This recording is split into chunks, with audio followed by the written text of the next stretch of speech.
Hey, what's up, everybody? I got coffee brewing. Oh, 'cause I just tried to do like 6 things all at once, which was not a smart thing to do. I am not a clever creature, nor have I ever claimed to be. Oh, got an ice pack for my arm here. I got the coffee going.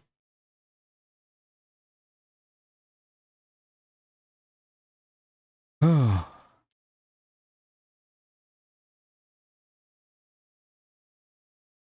storms are brewing in your... I don't know the song. It sounds like a song. Oh, sorry, I'm kind of catching my breath right now. It's a bit stressful out here.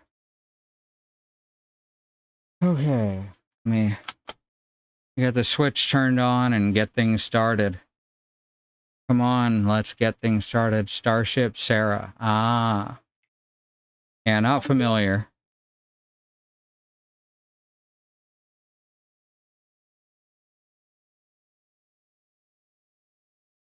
Into there.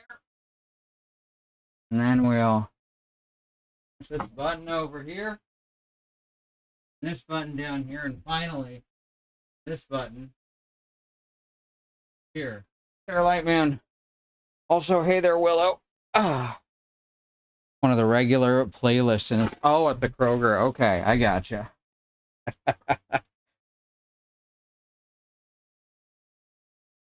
Okay. Now let me hit the scene change button real quick. There we go.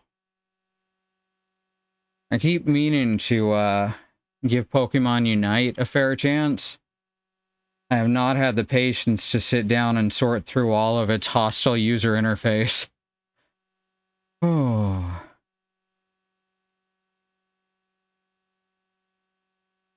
We're not gonna get into it until my coffee's done, because I don't want to have to get up in 2 minutes.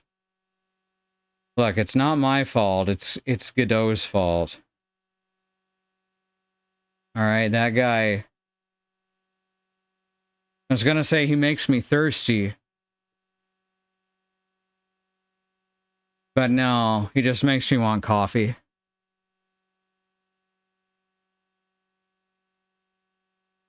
Oh, I can hear the water finishing up. The light hissing from the steam. Just a damn fine cup of coffee brewing over there.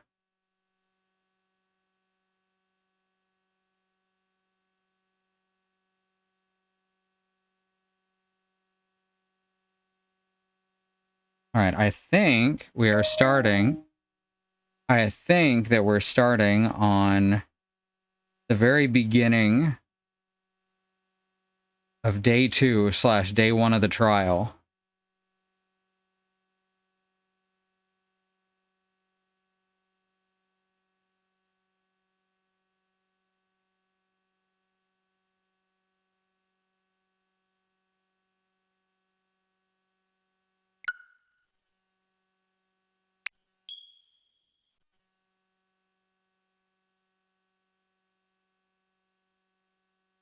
I mean, I'd have drank coffee anyway, but I gotta have a cup of coffee during Phoenix right now, every week.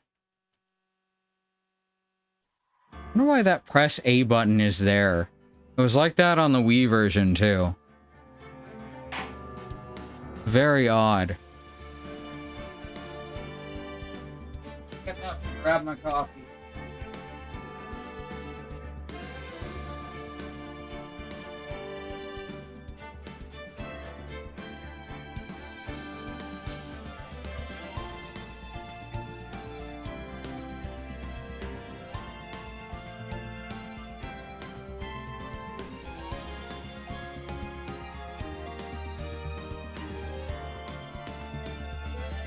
Udamaya whole bean dark roast. It's one of the few things that all 4 of us can agree on as a favorite.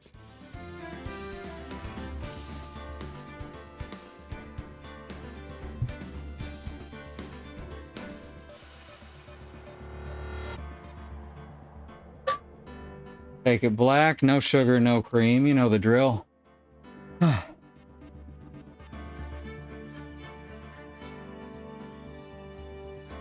Miles is gonna beat those locks out of Larice. Yep. Here we go. Let's do it. I don't even know when Godot is gonna turn up again.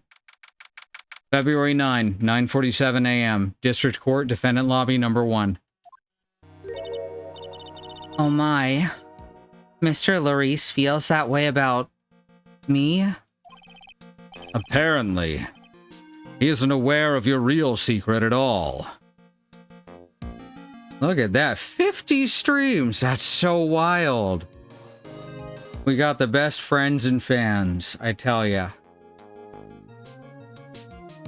Apparently, he isn't aware of your real secret at all. This is no time to be embarrassed. I'm sorry. I'm just hardly accustomed to that sort of thing. Worry not, and in any case, whatever it was that he saw on the night of the incident, mark my words, I will drag it out of him. Does that mean Mr. Larice is the witness today?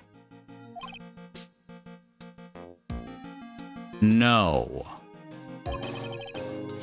I believe that none will be the first to take the stand. Sister Bikini.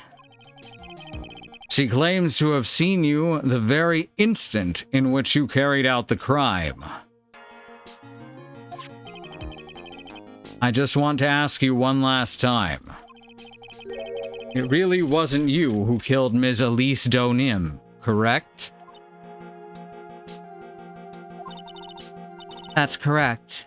It wasn't me. Very well then. So, is Dahlia someone that she summons? And since she... And we know there's multiple types of spirit summoning. So would she look different? In which case she'd have to be related, most likely. Or does her family's version not cause the shape change? Like, it's gotta be one of these, right? Well, it might surprise me again. This one in particular, this third game, has surprised me a couple times in a very pleasant way. Mr. Edgeworth. Yes? You're a prosecutor, aren't you? Are you sure about this? If your true identity is revealed... Don't worry. I've made the necessary arrangements. I see. Iris, it is a prosecutor's job to doubt people. But right now, I'm a defense attorney. A defense attorney's job is to believe in people, and to believe until the bitter end. That's what my friend told me once. Mr. Edgeworth? I simply ask that you watch and decide for yourself whether or not I am fit to do the task I have been entrusted. Very well, sir. I leave my defense in your capable hands. February 9, 10 a.m. District Court, Courtroom number 7.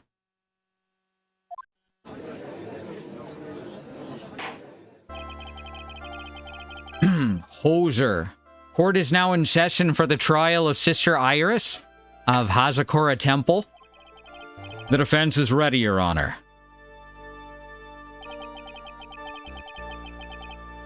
The defense does indeed appear to be ready. However, the same cannot be said of the prosecution in this case. Indeed. I'm not sure I like such a blatant waste of this court's time. An empty prosecutor's chair can only mean that the prosecutor has no confidence in their ability to prove their case. It would seem this case is already over before it had a chance to begin. I'm ready to announce my verdict at this time. This court finds the defendant... Objection! Yep. The prosecution stands ready. The prosecution stands ready. Oh, this is gonna be so hard going back and forth between my bad fucking German accent and my decent Halifax. And you are? Franziska von Karma, prosecuting prodigy. Von Karma, you say? Perchance you wouldn't be of any relation to the legendary Manfred von Karma.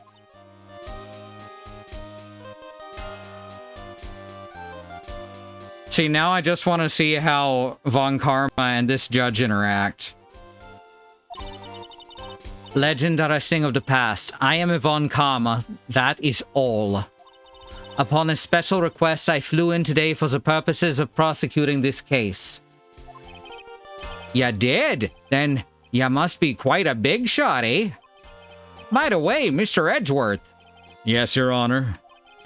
I'm almost certain I've seen you somewhere before, or am I just imagining things? You look very much like a prosecutor I met once. Oh, right, he was the prosecutor at the last, or the first trial of Maya's career, right? Yeah, I think. I believe you're imagining things, Your Honor. Yes, Mia, sorry. I get their names mixed up. Ms. Von Karma, you got anything to say?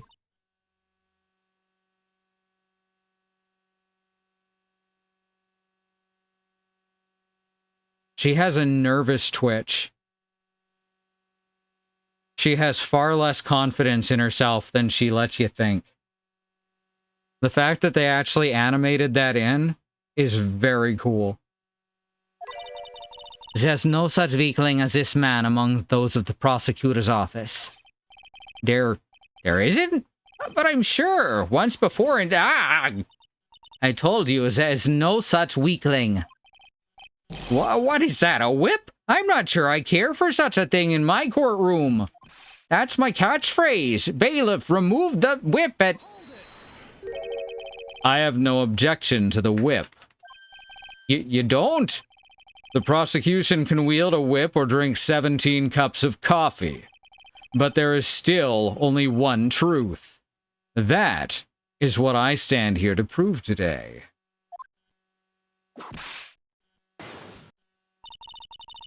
This promises to be interesting, Miles Edgeworth. I had expected to face Phoenix right here today. But looking at you now, maybe this is what I've been waiting for all this time. Miles Edgeworth, I will not allow you this chance to... Let's try that again. Miles Edgeworth, I will not allow this chance to crush you slip through my fingers. I see you brought your flair for the histrionic. Allow me to add to the things I'm not sure about. People acting bizarrely in my court. The stage is set. Now continue with the proceedings, Your Honor. Can you imagine Von Karma coughing through that?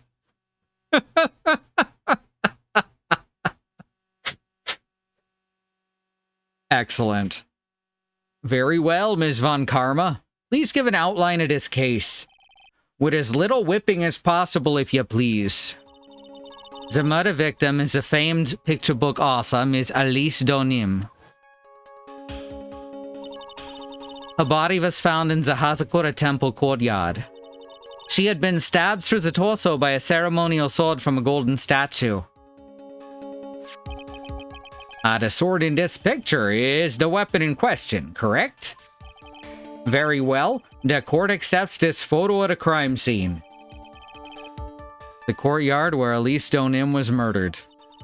There's no mistake. This was the doing of Sister Iris. After all, there is a witness to a crime. Very well. Please bring this witness to the stand. I miss going, very well. I miss doing the Eddie Izzard for the other judge. Does she still use that name professionally? I don't want to, like, dead name her if not.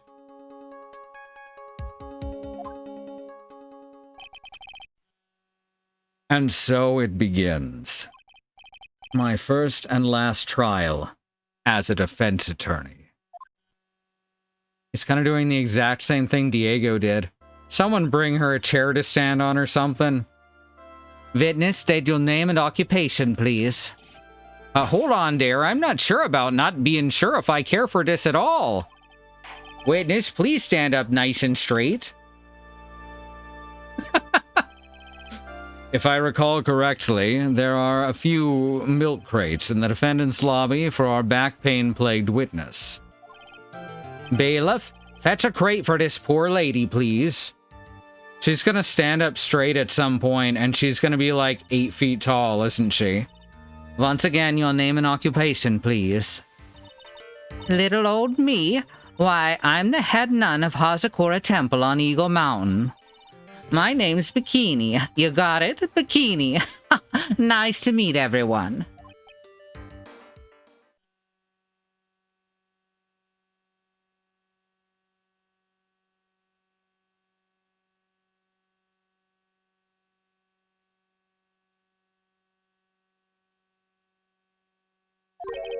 But you don't appear to be wearing a bikini right now.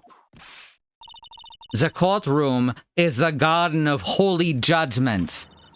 Those with lechery in their hearts should leave this sanctuary at once. Yeah, you want me to leave? No need to get your bikinis in a twist, let me tell you. I'm a sight to behold in summer. In any case, witness, I hear that you saw the crime take place on the night in question. That's right. I can still hardly believe it myself, to be honest. There's no way dear little Iris could do anything like that. Well, let's hear what you have to say then. First, tell us about your own movements that night, eh? The night of the murder. That night, I was helping an acolyte with her training in the inner temple, but, well, as you can see, my back stacked up. Violently. So I left Iris to help the acolyte and returned to Hazakura Temple. There's no bath at the inner temple, you see, and I needed a long, hot soak. It was after I'd finished, just as I was heading back, that's when I saw it.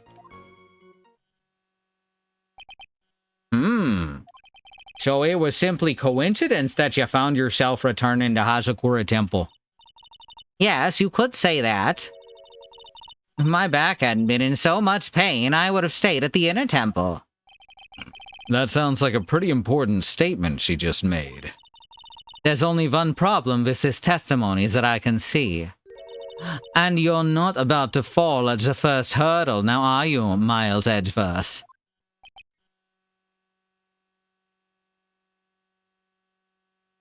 Is this what I was doing to people? Oh, God. I'm an asshole. Mr. Edgeworth, please begin your cross-examination.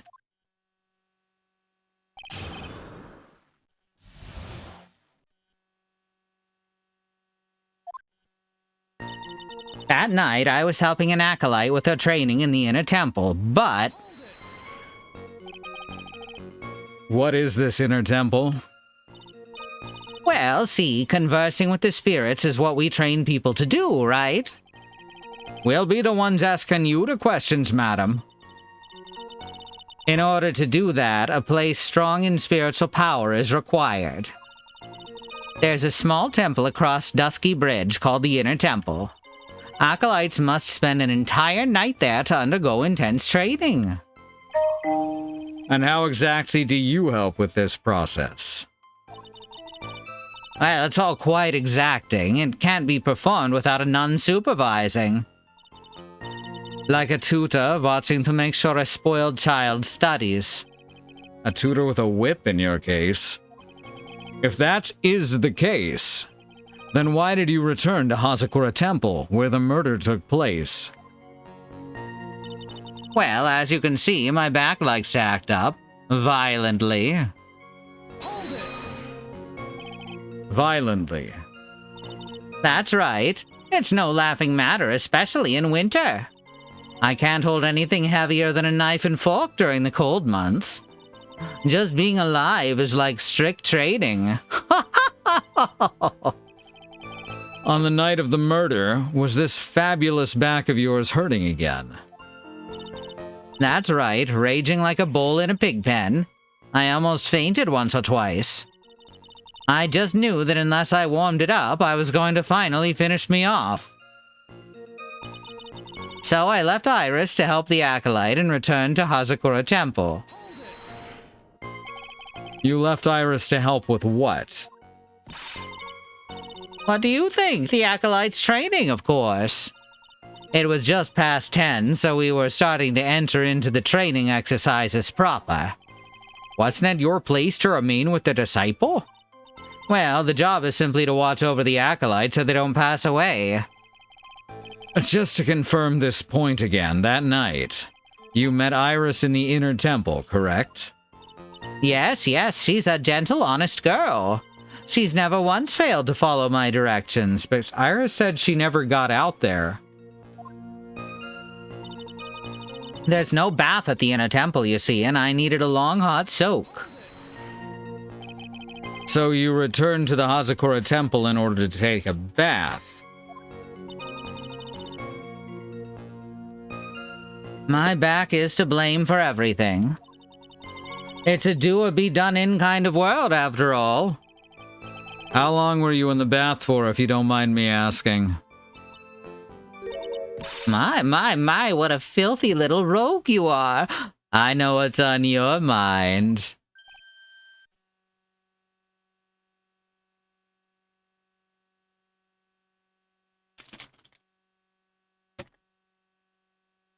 I got some Tapatio Doritos over here.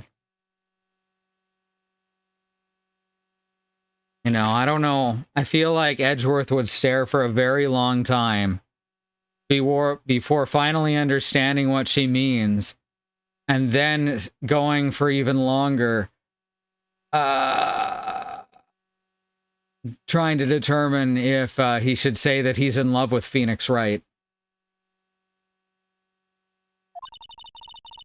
I bet your next question is going to be, where exactly did you wash? This is why you have to watch the young ones. What are you going on about? Pathetic, Mr. Edgeworth. What is on my mind? Dalo said hello. Is there some kind of kick me sign stuck to the defense's bench? Hey, he finally gets it. Anyway, I couldn't afford to be away from my post for too long, you understand, so... It was after I'd finished, just as I was heading back, that's when I saw it.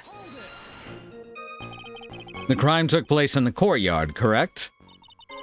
Well, when you go from my room to the main hall, you have to take a winding hallway from which you can see the courtyard. That's right, in other words, it was purely coincidence that the witness saw the crime taking place before her eyes. There was no complicated setup in this case. That certainly seems to be true.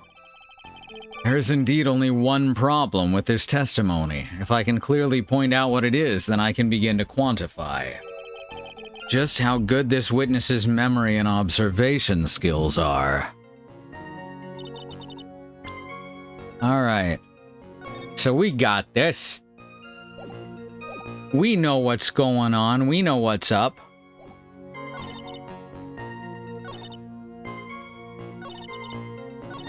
I left Iris to help the Acolyte. Now we present. Let's take a look. Oh, we can't. Okay, it's not a whole page. Rang lights out bell at 10 and was then in her room until the murder was discovered. You're gonna loathe not having those save features on the 2DS. Oh, right, I forgot about that.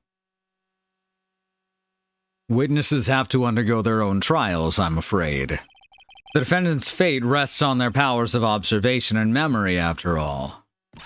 Well, don't worry. I'm more than up to the task. I'm a woman of faith, after all, the head honcho of Hazakura Temple.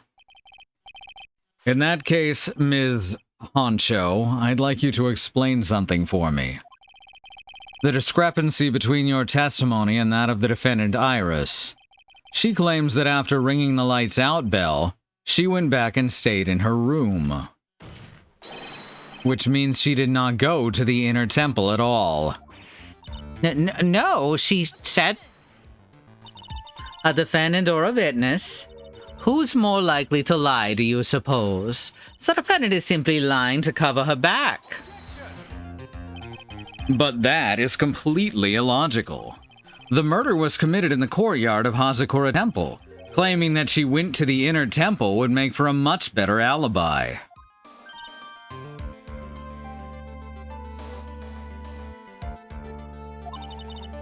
But that is odd. Whatever the reason, I can't believe she would lie. She does indeed have honest eyes. All people lie. That is my belief. Why am I the only one being whipped in here? Well, it'd be weird if she whipped her brother.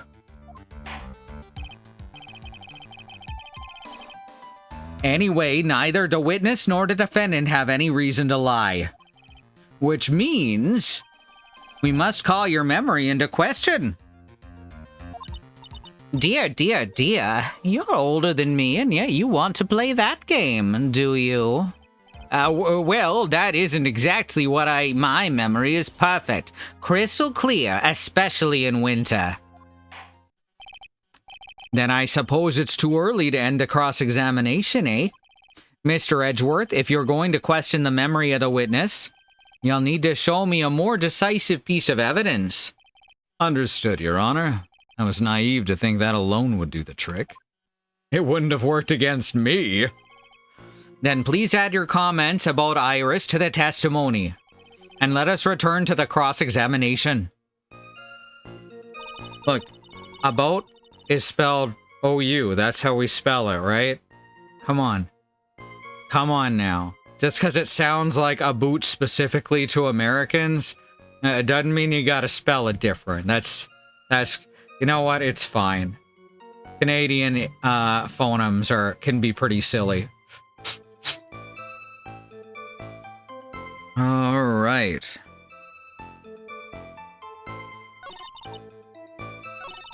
Iris came to the inner temple. She was dressed exactly as she had been at dinner.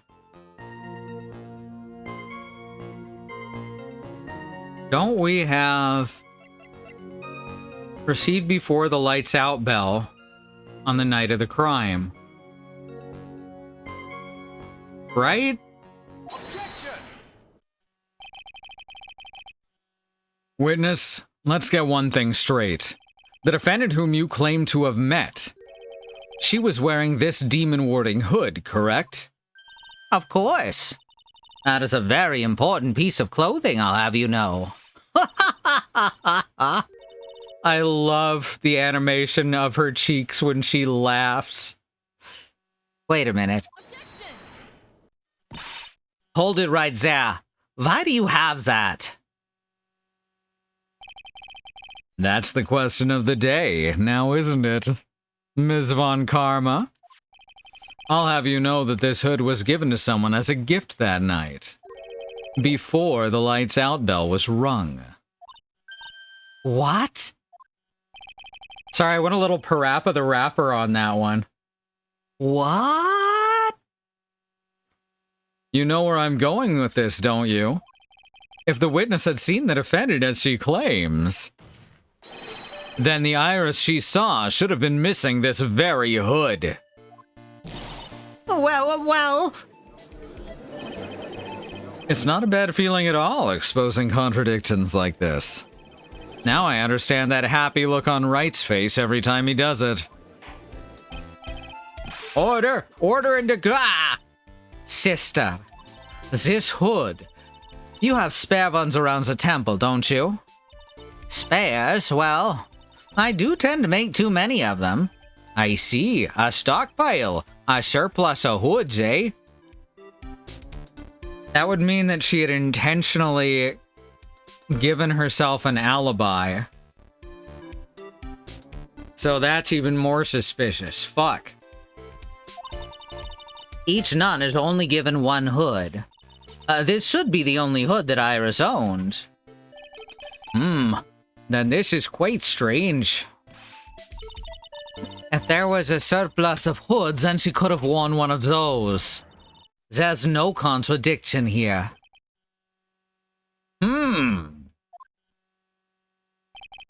I'm sorry to break this to you, Ms. Von Karma, but you won't get away that easily. Discrepancies such as this will sow seeds in any human heart. The seeds of doubt. I'm so clever. I should have said that out loud. Witness? While I don't wish to call your testimony into doubt. Yeah, but shouldn't they have spelled that doot? You must give every detail with precision. I'm not sure I'm comfortable going along with this. Sister, you shall continue with your testimony. Tell us what you saw after finishing your bath on your way back to the inner temple. Those seeds of doubt are sprouting in the judge's heart. They just need a little more stimulation to bear fruit. Why am I just doing an inner monologue? This is gold. Contradictory stimulate. Okay, that one was pretty weak. I should do stand-up, maybe. You know, try out some... Oh, shit. After my bath. I finished my bath around 11, and I thought I should return to the inner temple. And as I was walking back, I heard a noise from the courtyard. I took a look, and Iris was, Mystic Elise, and with that sword of all things. Mystic Elise was staying in the corner room, which faces out onto the courtyard.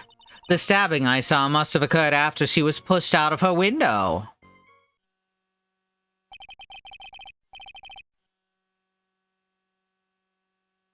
You saw a truly terrible sight, didn't ya? Poor Miles, he doesn't wear his inner monologue on his sleeve like Phoenix does. Yeah, Phoenix will just blurt out everything half the time. If I was in your place, then it would be much like Ms. Von Karma whipping Mr. Edgeworth in two in court. And me seeing it all from this very chair. Something like, forget I said anything. This judge. His imagination is about as vivid and creative as Detective Gumshoe.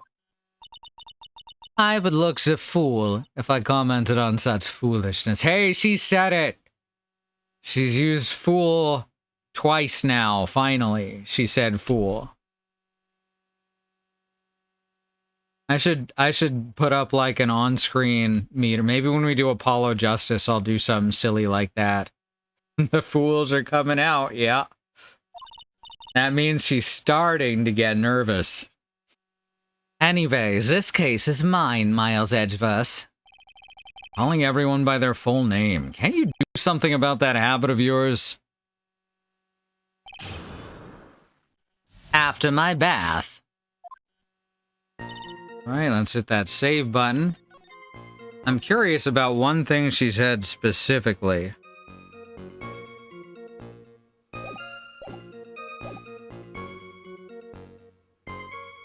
We'll just press for now. How far is it from your room to the inner temple? Let me think a moment. About 20 minutes on these stumps of mine. It's about 15 minutes to Dusk Bridge from Hazakura Temple. The inner temple is just beyond the bridge. Still, you never made it back there that night, did you? That's right. I was heading along the walkway toward the main hall. Is her being pushed out the window common knowledge? I don't think so. And as I was walking back, I heard a noise from the courtyard. I took a look and... You say you heard a noise? Thump. just like that. That could only be the sound of the victim falling. It's very quiet in the temple, you know. You can even hear the snow falling from the branches. Thump, just like that.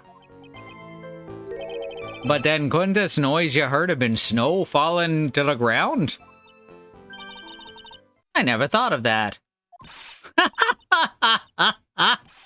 ho ho ho ho! The next one to laugh gets a whipping. Well, whatever the source of the sound, I looked over at the courtyard and... Iris was, oh, Mystic Elise, and with that sword of all things.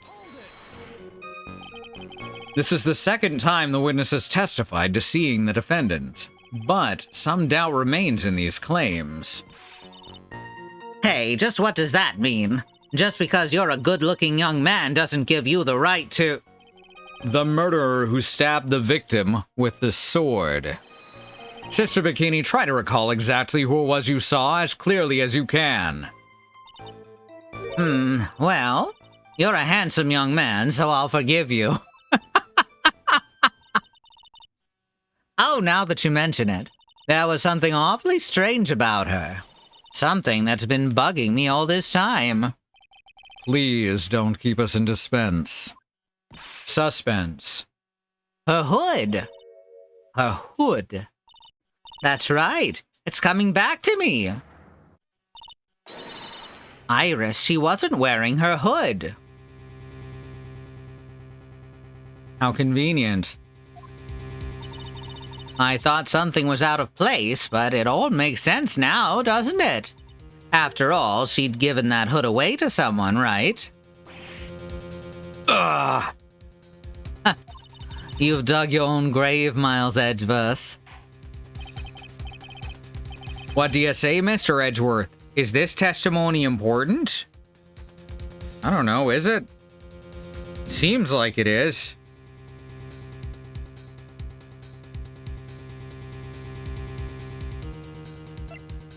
I can't really place how. All she did was change her mind. We're gonna go with it's important, and hopefully won't take a penalty. This may initially appear to put me at a disadvantage, but I can't see any other leads at the moment. Your Honor, I'd like these new statements to be added to the testimony. Alright, good. Miles Edgeworth, if you want to hang yourself, you need only ask. I'll gladly lend you my whip. She really despises him. Witness, add your statement to your testimony. No problem. Now that you mention it, Iris didn't have her hood on.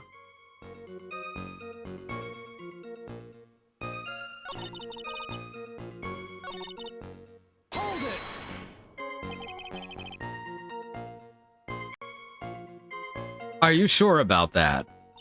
Yes, after all, we always wear the same clothes. Oh, I don't mean because we're poor, you understand. It's our style. Yes, that's it. There's absolutely no need to explain yourself. Anyway, she looked different from normal, so that really stuck out. Like me holding a whippet puppy instead of my whip. At least then it might bite you and not someone else. Iris didn't have her hood on, I'm sure of it. Very well. Now please tell us about the victim, eh? Mystic Elise was staying in the corner room, which faces out onto the courtyard.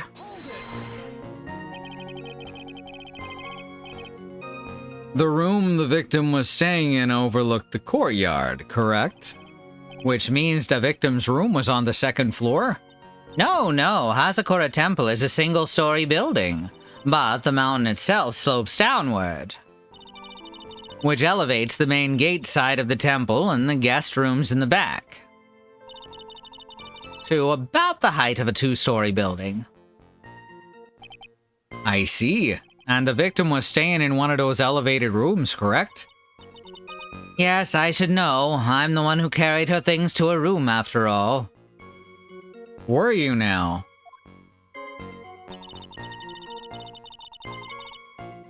The stabbing I saw must have occurred after she was pushed out of her window.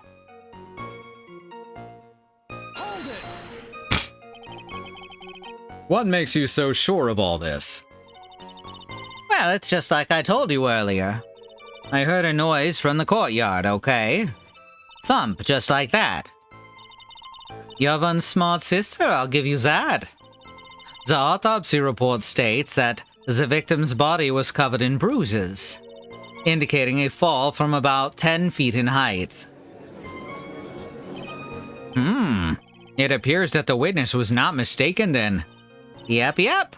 I'm more than just a pretty face, especially in winter. I'm a woman of faith, after all, the head honcho of how She's just repeating all the things she said about herself. the head honcho of Hazakura Temple. There's only 2 of them working there. What's wrong, Mr. Edgeworth? No snappy comeback remark? He's thinking. Yeah, I think she may be a red herring. It doesn't feel like she's lying. This is very powerful testimony, too. She claims to have seen the instant in which the defendant stabbed the victim. There's only 2 things I can believe in right now. My client Iris and my own abilities as a defense attorney. Alright.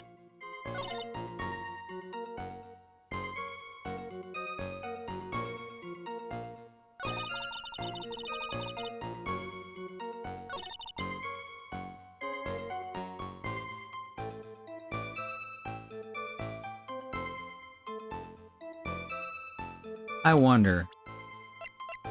Let me take a closer look at the autopsy report. 10 to 11 p.m. Loss of blood from a stab in the back. Body fell 10 feet after death.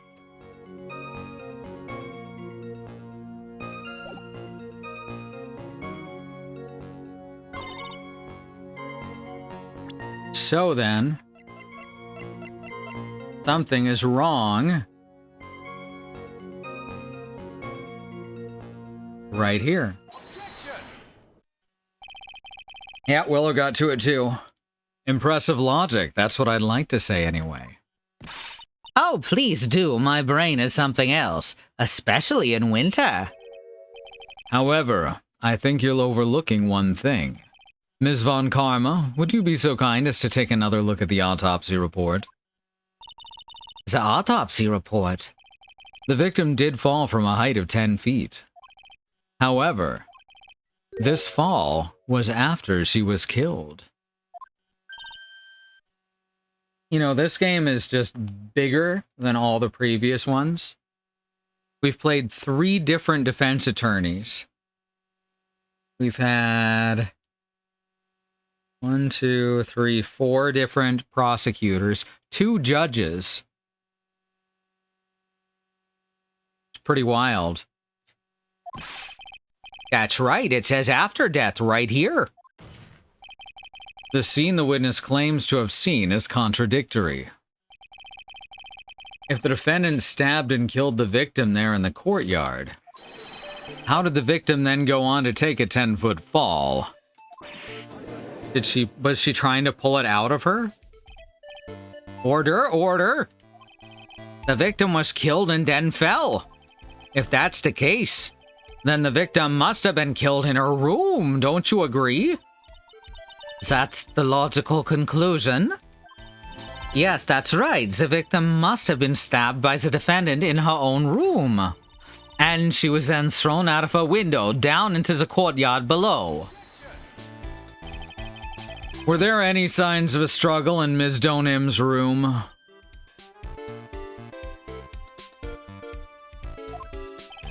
She was stabbed with a sword. That would leave a blood stain, wouldn't you agree? Well, Ms. Von Karma, was there any blood? No traces of blood were found in the victim's room. Your whip has caused traces of blood to be found on my glorious playoff beard. However, if there's no blood in the room, I'm sure there's no need for me to go over this, as I'm sure Your Honor is well aware. of when a stab wound produces the most blood. When it produces the most blood, very little blood is actually lost in the moment of a blade's insertion. If you want to talk about when the most blood would be lost from a body, that would be when the blade is removed. She's right. Indeed. With the weapon still in place, it acts like a lid on the wound. Ah, that's true. With the weapon still in the body, there wouldn't be much bleeding. And I know it. I kicked a few hockey players in my time. A perfectly reasonable line of thinking. We've come to a conclusion then. The victim was thrown out the window with the sword still in place. This removes all of the contradictions. I like that they've even drawn the milk crate. Order! Order! I must admit, this is a probable version of events. I'd expect no less from Franziska von Karma. She locates and takes control of every vital point. You know, like a vein. That's the comparison we're making. Huh. It seems that we need a clearer testimony from the witness. Remove all supposition on your part and tell us only the facts, please. Witness, please remain standing on the crate. Don't go selling me short now. You get it? That's the joke. The weight of winter snow has bent me out of shape, especially my back and my mood. Sister, please give us your testimony. I will give you a vigorous massage once we are finished here. What, with a whip? Oh boy. All right, all right. She's into this.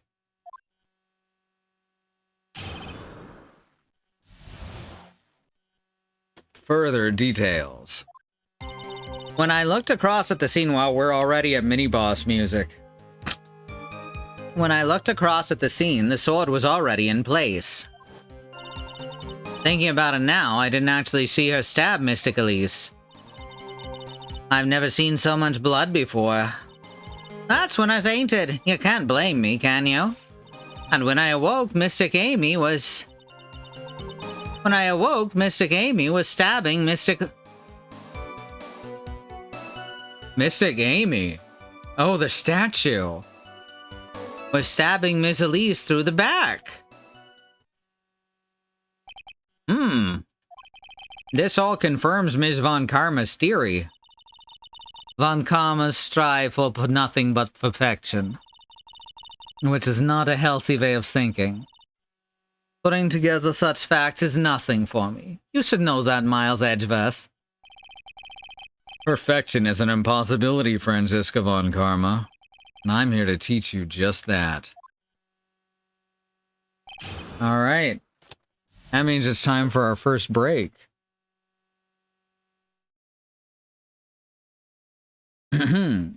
Remember that there is a civil rights movement happening around the country and the wider world. Black Americans, people of color, are fighting for things that should never have to be fought for. Like equal rights, equal treatment under the law, not be attacked, terrorized, and even murdered by the police. We have listed here some ways that you can help.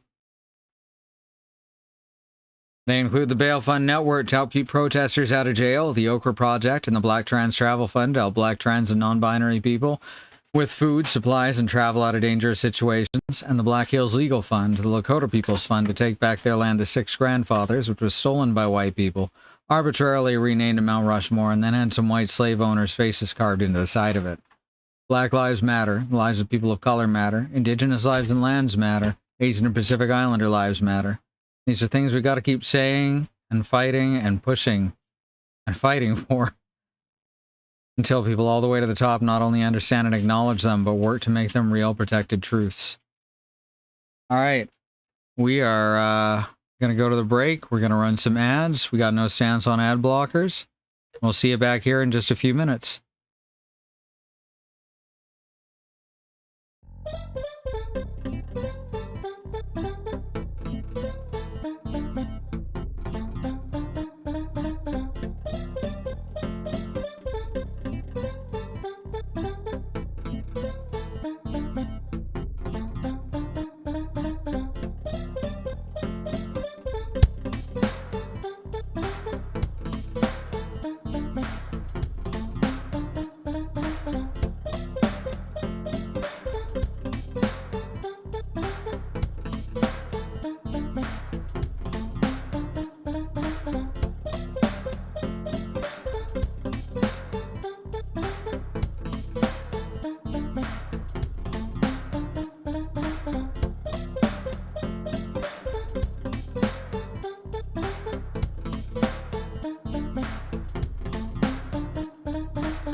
All right, we're back.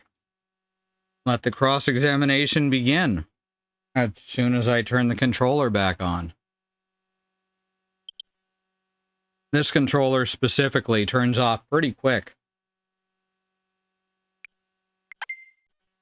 Why is the nun the kinkiest witness we've had? I mean, that's a stereotype, right? Oh, that's true. The French chef also. He didn't get that sexual. Sister Bikini here is pretty overt, though. When I looked at the scene, the sword was already in place. At that time, was the victim bleeding? Well, I was very shocked to be seeing all this, of course, so I'm not entirely sure. But I don't think I saw any blood, not then. I'm sure that you didn't. The weapon was acting as a plug in the wound. In any case, let's be clear on one very important point. Did you actually see the instant in which the victim was stabbed? Thinking about it now, I didn't actually see her stab Mystic Elise. Which is what her entire testimony was based on. Think carefully, this is very important. It's Iris we're talking about here. I'm thinking for all I'm worth. No, when I looked over, the sword was already in Mystic Elise's body.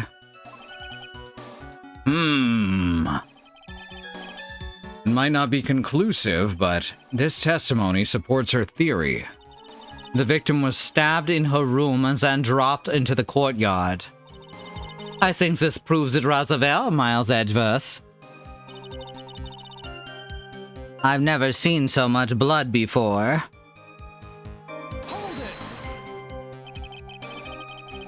So you're saying that you saw the victim's blood? That's right. Some of it had splattered onto Iris, too. When the defendant was arrested, she was meditating in her room, and her blood-flecked clothing was neatly folded in the corner. What? Her clothes were blood-flecked as well? That seems quite conclusive to me. What should I do? Press this point further? Obviously. Going back to your previous statement, you said that you saw little bleeding when the victim was stabbed, but now you say you saw the victim bleeding. Well, I say that what I saw is what I saw. Well, what did you see? Maybe I didn't see the poor woman get stabbed, but I saw the girl pull the sword out of her plain as day. Pulling the sword out? Well, it wasn't exactly pulling, it was more like it came out. Witness, you'll add this statement to your testimony. Oh, was that important? More important than you can imagine. I saw the instant in which the blade plunged into the hilt was drawn smoothly out. That's physically impossible, even if she were a very large person, and she is tiny. I want you to take a look at this sword that I cannot physically say the name of. The Shichishito.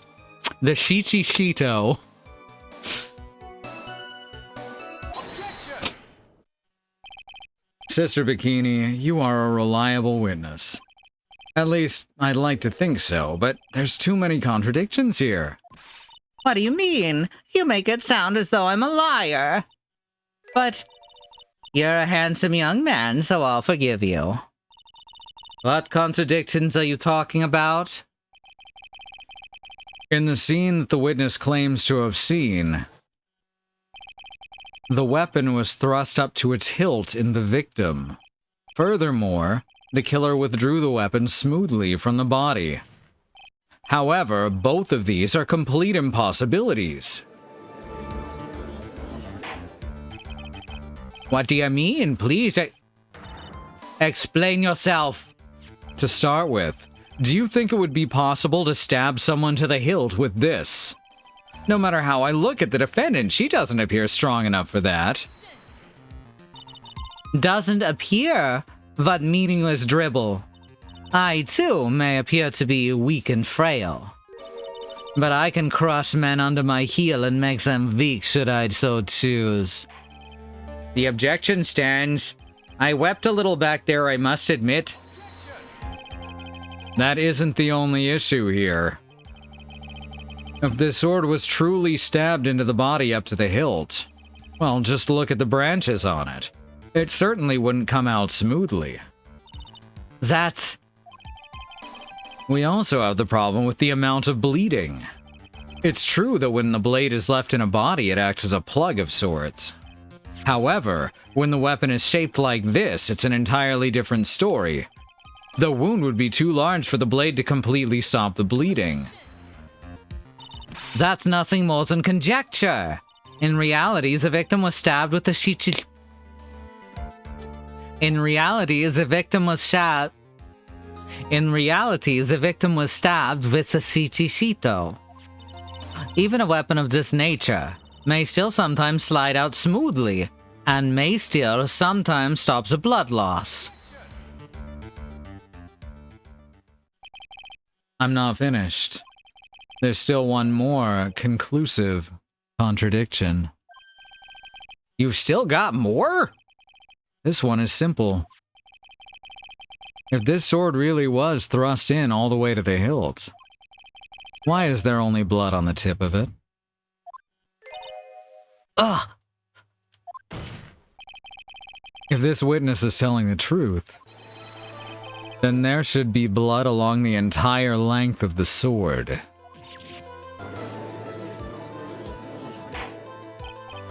Order! Ah! Bravo, Miles Edgeworth. Raising this many contradictions from a single piece of evidence.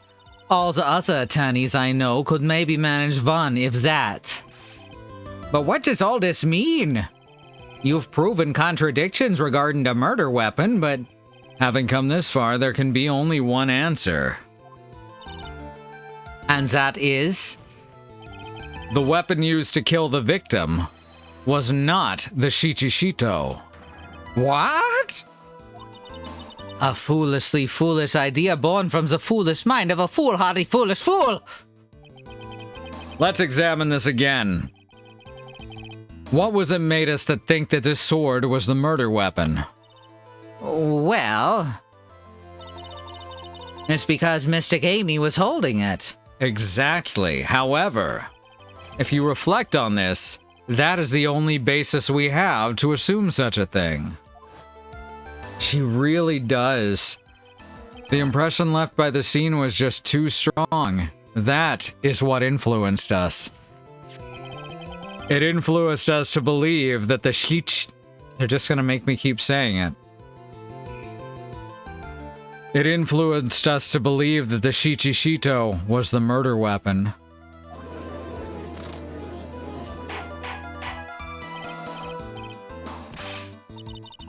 So maybe the shichishito was not the murder weapon. Even if that's the case, it changes nothing, Miles Edgeworth.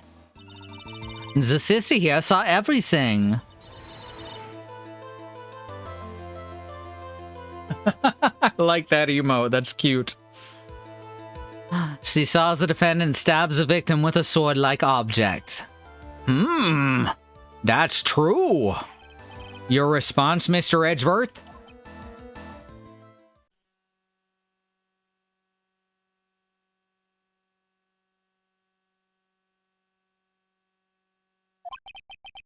If that's so, I'd like the prosecution to answer the obvious question it raises.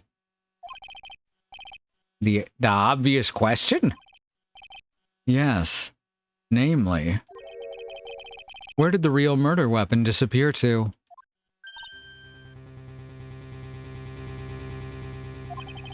It goes without saying that the police searched the main hall and the surrounding area. Perhaps the prosecution can enlighten us as to if a sword-like object was found. That's... Answer the question, Ms. Von Karma. Man, the other judge never would have had the balls to do that. No evidence of that kind was found. Another mystery to throw onto the pile. A trial without a murder weapon is tricky at best. Excuse me, could I say something? I just remembered something, actually. What is it, sister? I was just thinking, it's possible that just maybe what actually happened was it was just over there. What exactly are you going on about there? The murder weapon, I mean. Maybe. I think I might know where the sword was disposed of. Into the river, right? He's actually making the prosecution do its job. He is. It's so wild. You what now? Valzen, I think we need to hear testimony from you one more time, sister. Impossible. What else could this old woman have seen?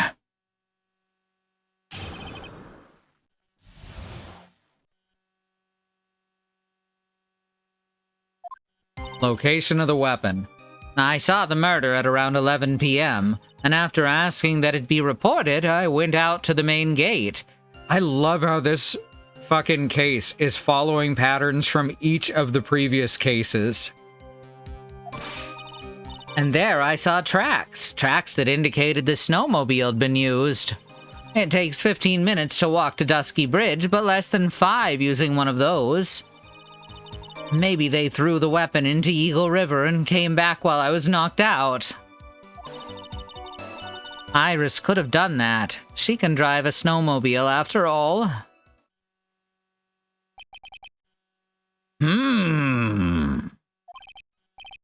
Witness, please tell us everything you know right away next time. Well, I'm not in the best of shape, what with my back and my age, you know. Quite.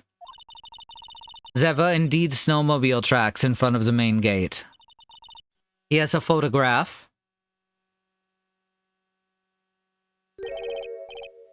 A snowmobile, eh? I see. Well, it certainly is an interesting theory.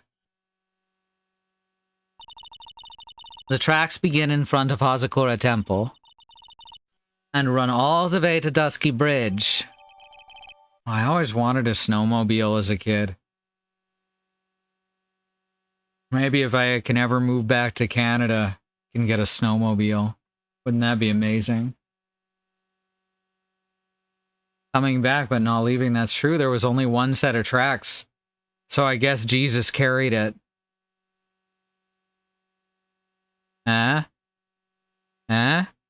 Is a good reference, right? Taking a night from the main gate to Dusky Bridge. That solves your pesky little problem, yes? The Eagle River's current is quite swift, meaning that it doesn't freeze over in winter, making it the perfect place to dispose of the murder weapon. Did she really go to the river to dispose of the murder weapon? Mr. Edgeworth, your cross-examination, please. Location of the weapon.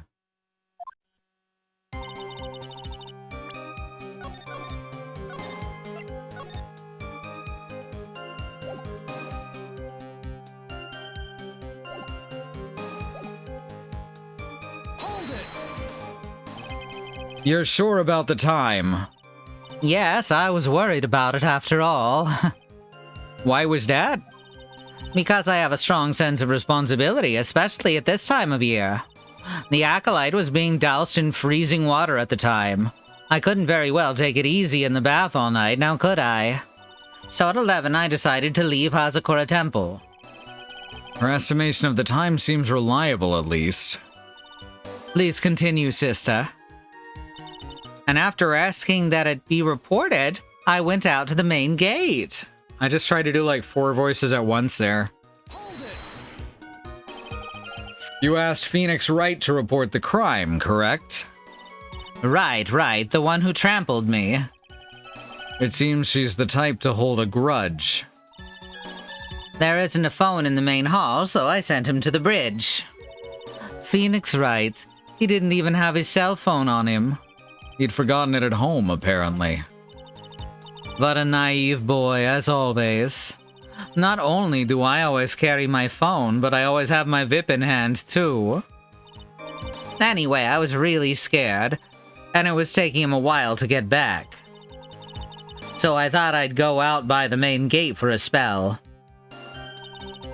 And there I saw tracks that indicated the snowmobile had been used.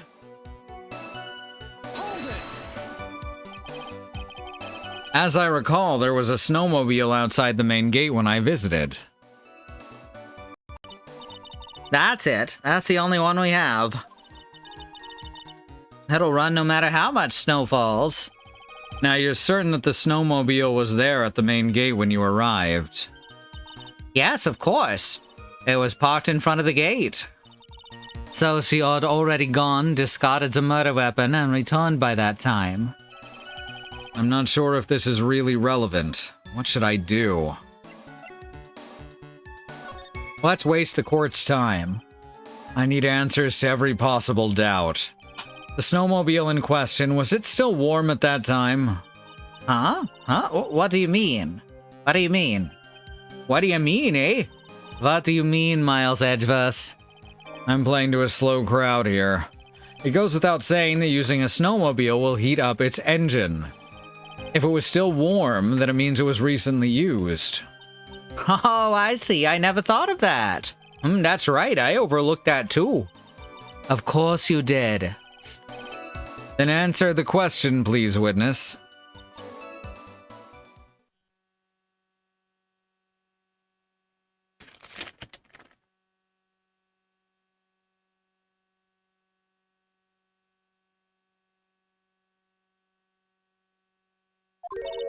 I don't often go around touching hot engines.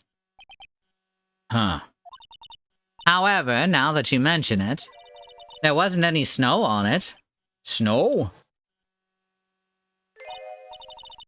Yes, for some reason, only the snowmobile wasn't covered in snow. There wasn't any snow on it. Curses. It seems highly likely that the killer did use the snowmobile then, eh?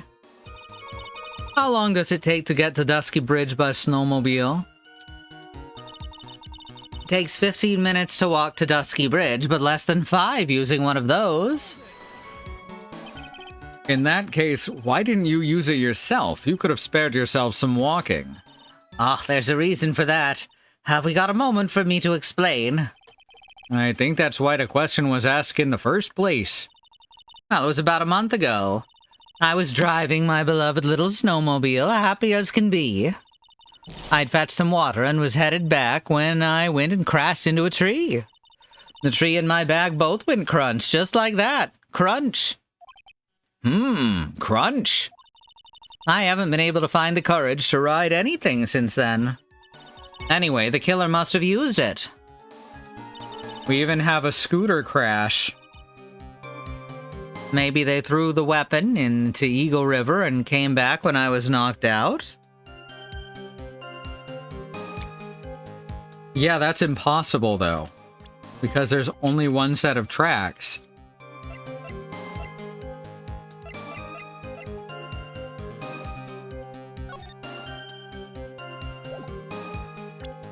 There is a set of footprints, though, with it. I admit this photograph proves something. It proves that the snowmobile was used on the night of the murder. You finally accepted the inevitable, it seems, Miles Edgeworth. However, if what the witness says is true, then why is there only one set of tracks? That was where I already made this joke. That was when I carried you, my sunmobile. What do you mean? Iris left Hazakura Temple, threw the weapon into the river, and then returned. If this was the case, then naturally there should be 2 sets of tracks in the snow. Those from heading out to the bridge and those from coming back.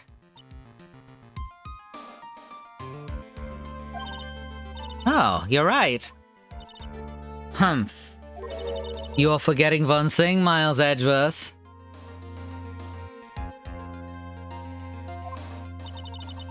On the night of the murder, it was snowing.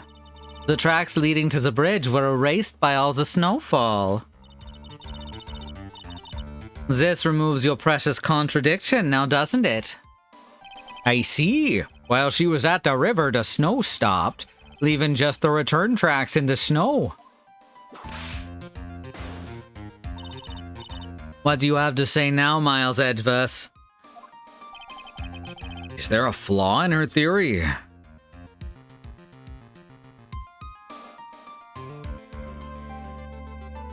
Yeah, as to what Willow's saying there, let's take a look at that weather report, shall we?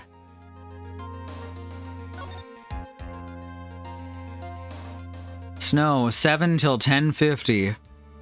So yeah, it had stopped snowing by the time she would have been at the bridge. Or by the time she was even heading to the bridge. Yep. We got him.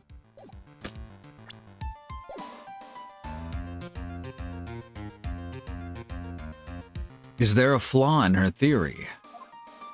There is. The idea that the snowfall covered one set of tracks. Have I ever mentioned this, that Von Karma is actually really bad at this? Like, compared to every other prosecutor we've had?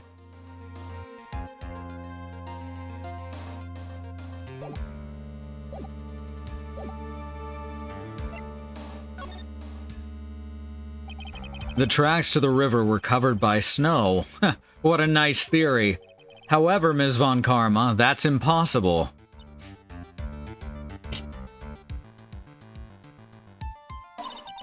Would you care to explain? Why there is a rude index finger currently pointed in my general direction? No need. The evidence will do all the talking for me. On the night of the murder, the killer went to and returned from Dusky Bridge. In order to dispose of the murder weapon, the outgoing tracks were erased by snow? Or so claims Ms. Von Karma. Mr. Edgeworth, please present your evidence to the contrary, eh? Evidence that the outgoing tracks were not covered by snow.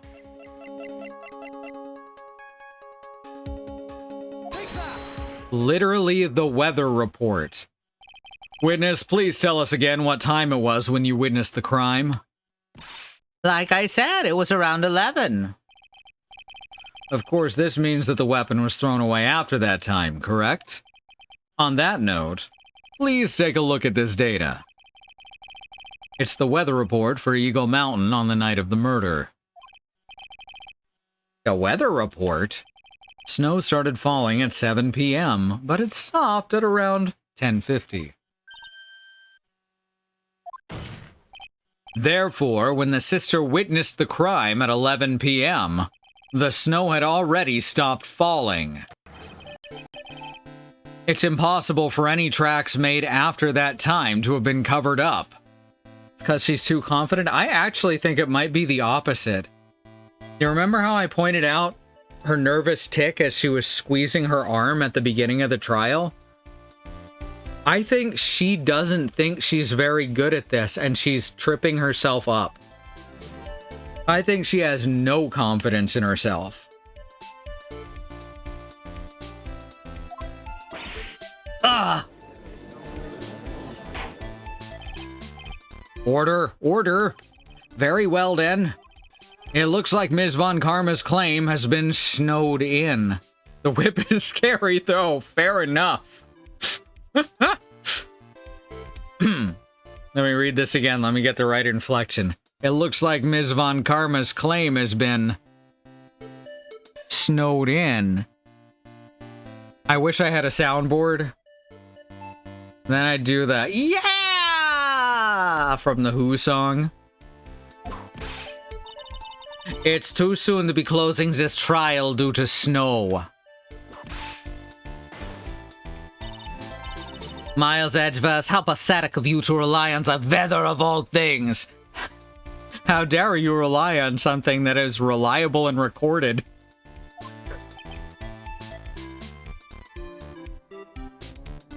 Yeah, I'm with him. Answer me this then. When is a vessel report ever correct? Ah, no, you got it all wrong. This isn't a forecast. This is actual data.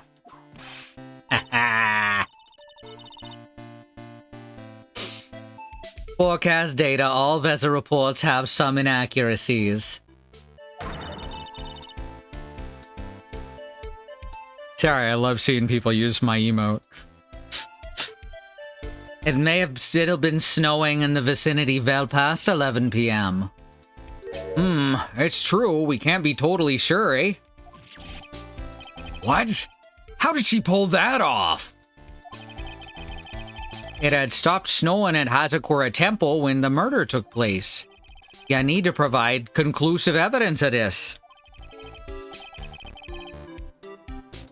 I've come this far. There's no turning back now. We have a photo.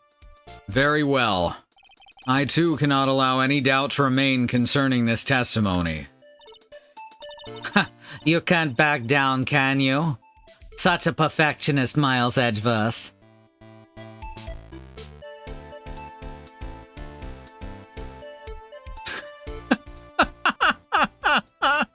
Yeah, let's try and ignore that association. I have been. Such a perfectionist, Miles Edgeworth. Very well done, Mr. Edgeworth. Where's your evidence that it was already stopped snowing when the victim was killed, eh?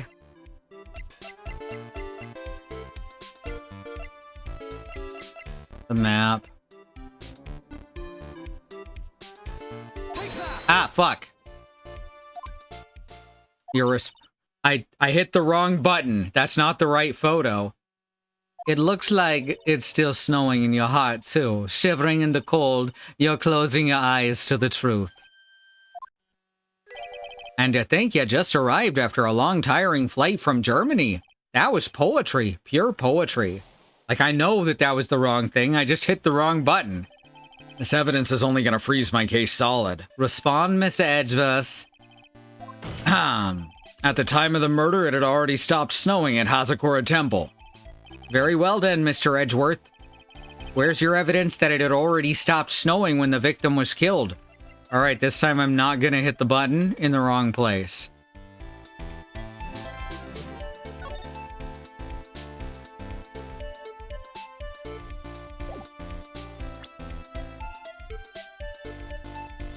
There's no snow on her. That's the photo I meant to give. Ultimately, it all comes down to one point. That being, whether or not it was snowing in that courtyard when the victim was stabbed. That's right, but proving that is... incredibly easy.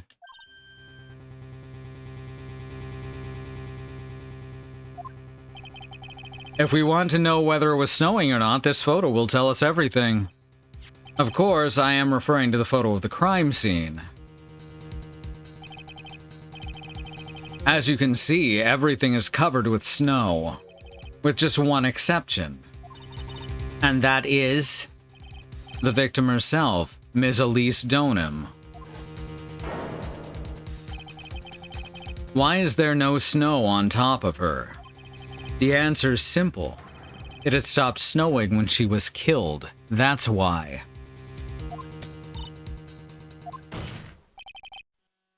In other words, if the killer really did go to the Eagle River to dispose of the murder weapon, then in this photograph there should be two sets of tracks.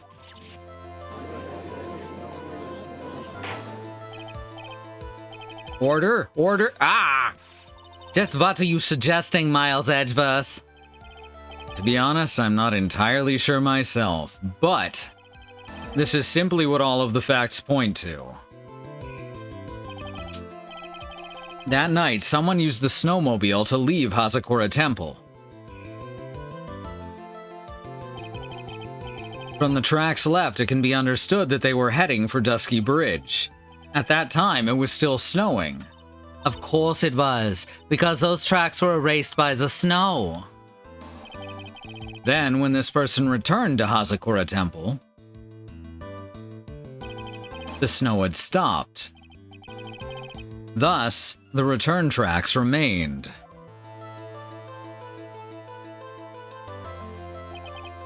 Can I say something? This all sounds a bit fishy to me. What does, sister? There's only one key for the snowmobile. Furthermore, on the night in question, we know that the defendant had it. The key was found in her room after the murder, which can only mean that night, Iris used the snowmobile to go to the inner temple. But Iris said that she never went there. I should probably press on this point some more when I get the chance. The snowmobile can't cross the suspension bridge. So she must have left it on the Hazakura side of the bridge and crossed on foot. That sounds right. But what's odd is, when I left Iris and returned to Hazakura Temple,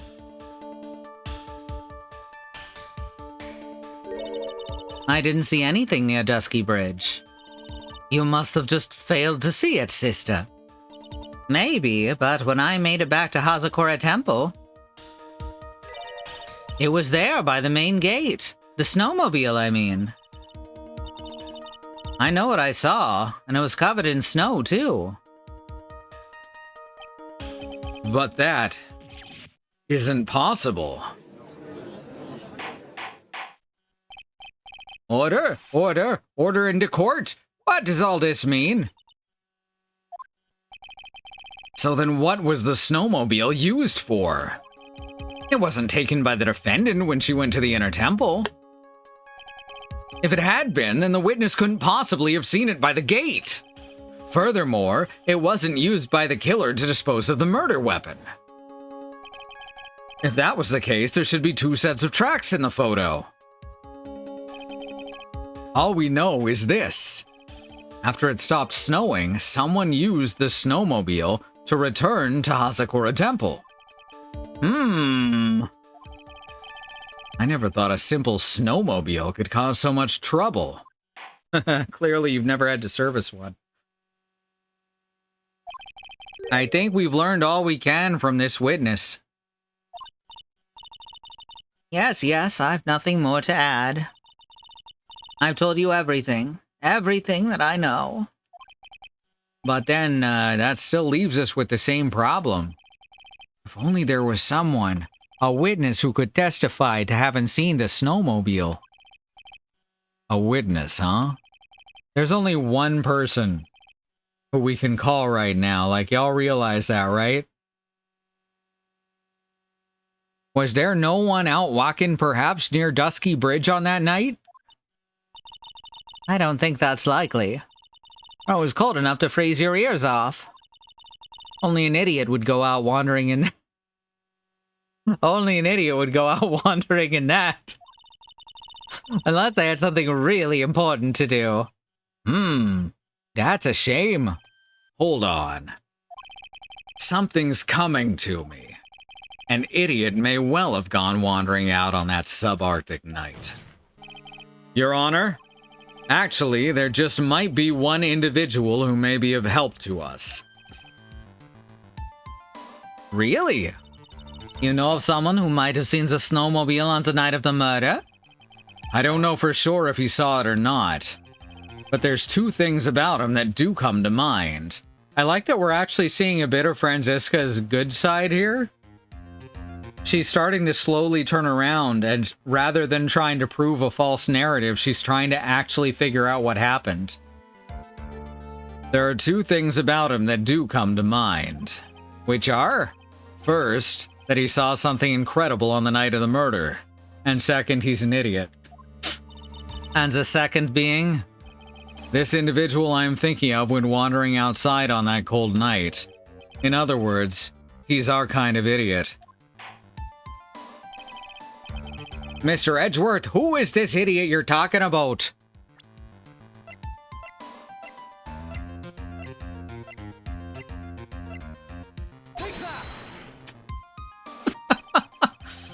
This guy must be a product of Jean-Luc Deludic's Guide to Obnoxious French Painting. Hey, I read that book. This is Larry Butts, a disciple of the victim, Elise Donim. Her student? Interesting. And why was he wandering about outside on the night of the murder? That's... I could tell them all about his designs for Iris, but it may cost us his credibility as a witness before I even call him. He is, after all, an artist. He was perhaps searching for something in the snowy scenery that would move him, not technically lying. Although I can't guarantee that this is the reason. And so, this unfortunate, unreliable-looking man? What exactly was it that he saw? I intend to extract that from him right here in this courtroom.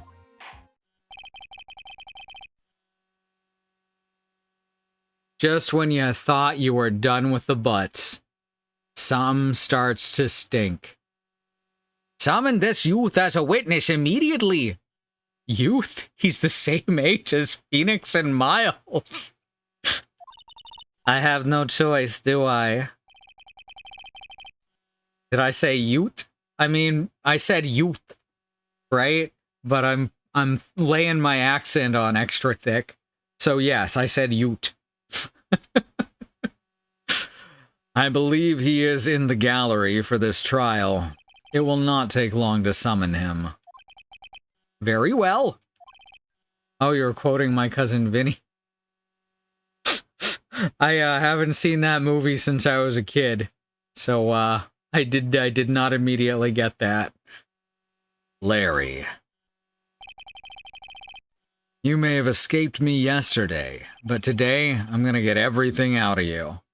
Still a fun one? I'm probably gonna go back and watch it again then. The court will now adjourn for a 20-minute break. Ms. Von Karma, please see to preparing the next witness. Understood, Your Honor. Good. Well then, court's now in recess. To be continued. We've still got over an hour, so we're gonna continue.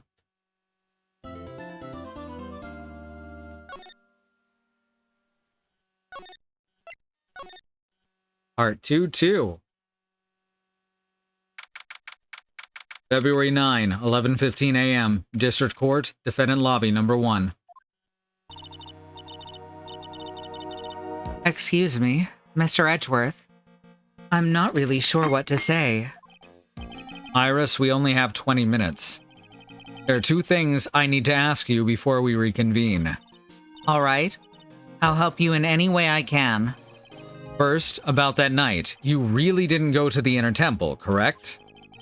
The last witness claims to have met and talked with you in the training hall. Either you or Sister Bikini is lying. Mr. Edgeworth, it's just as I said yesterday. Until the incident occurred, I was in my own room in Hazakura Temple. Very well. The second thing, then. Another option would be that this is the real Dahlia who fell in the river that night. And the other Dahlia is an imposter. There's so many ways that this could go, and I kind of love that. All thanks to the fact that magic and technology both exist in this world. Albeit 2013 technology, but still. Very well. The second thing, then. That night, the temple snowmobile was used in between the time Sister Bikini returned to the main hall and when she bore witness to the murder. Sometime between 10:30 and 11 that night. Were you the one who used the snowmobile? There's only one key for the snowmobile. The only person who could have used it was me. So it was you. But why? What made you go out to Dusky Bridge? I'm sorry, Mr. Edgeworth. Oh, snap. Iris, Oh, now it's exciting. I can't tell you about that yet. Yet? Not until her safety is confirmed. Oh my god! Her. The safety of the Acolyte. The Acolyte, huh? She must be talking about Maya.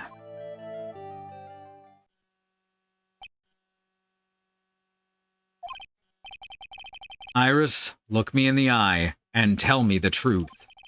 Did you kill Elise Donim? No matter who or what may come, I could never take a life.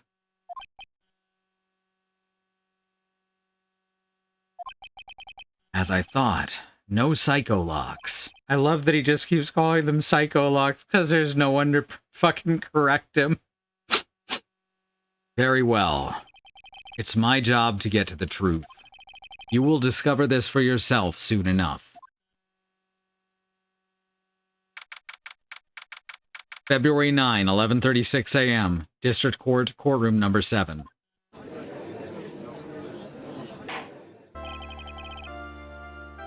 Court will now reconvene. Ms. Von Karma, where's the witness? During the break, a man was detained for suspicious behavior in the gallery. Suspicious behavior? He was sketching something very intensely. Dare I ask what the witness was sketching when he was detained? He drew a terrifying woman on with a demonic face and a vicious whip.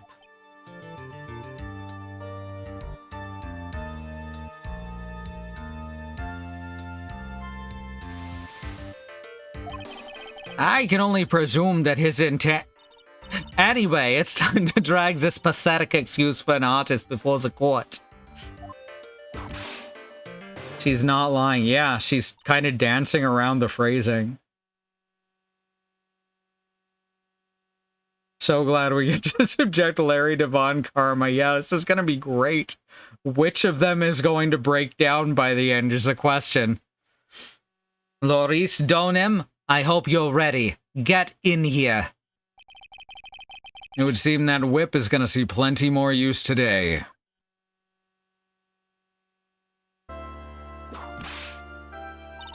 Your sketch is in contempt of this court. Hey, I was just artistic. Ow! You tried to run away from the bailiff who was trying to hand you your subpoena, correct? Look, I'm nothing but a fledgling artist, training out in the mountains. I'm only down here in the city because I ran out of green paint. Well, to use the technical term for the color, viridian. Larry, this isn't an art store, now is it? I know, I graduated junior high, okay? Look, art is all about working in the fields, isn't it? Working in the fields? I presume he wanted to say field work. I hope.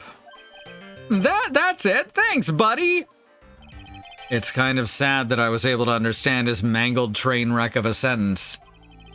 And I just happened to stop in here and found a wonderful new model.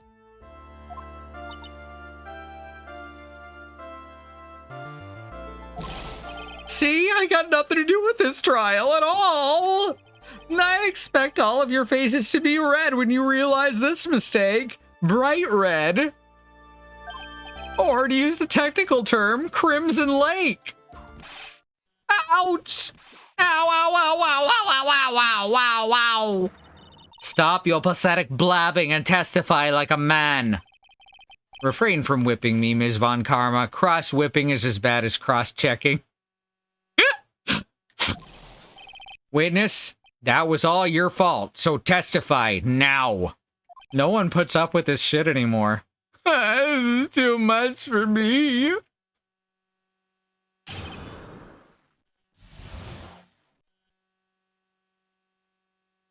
What I saw.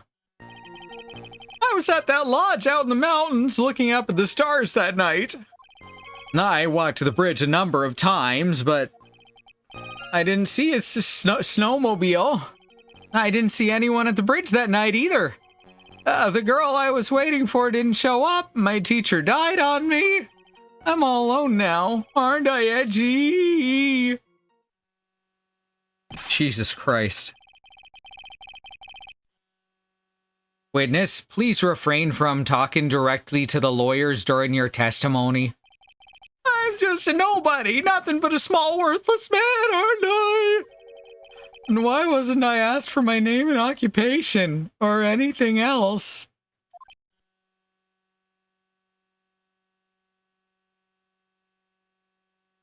He wants to look small and pathetic, like he could do no harm. He's very manipulative.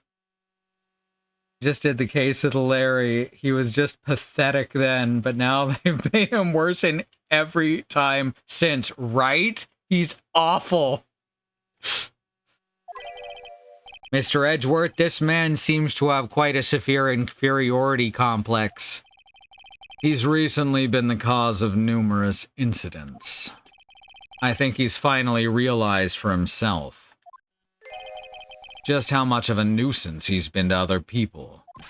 Yeah, that's right. I'm behind everything, every case. Watch out, okay? Just touching me will make you eternally unhappy.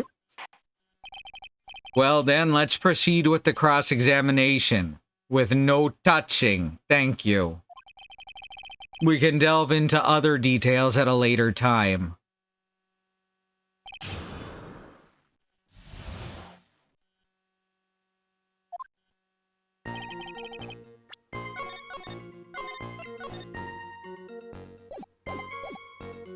I was at the lodge out in the mountains looking up at the stars that night.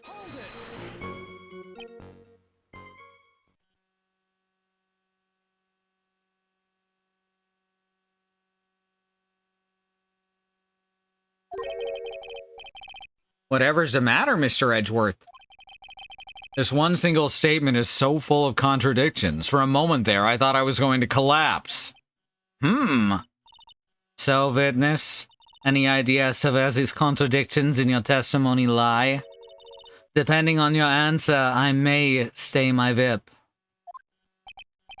Okay, give me a minute. He has to have some artistic talent, right? That's true. He is like a pretty skilled artist. He's just an awful little man, too. JJ should put him in Tomodachi Life. That would be really funny. Okay, give me a minute. She's already got 2 Phoenix Wrights, though.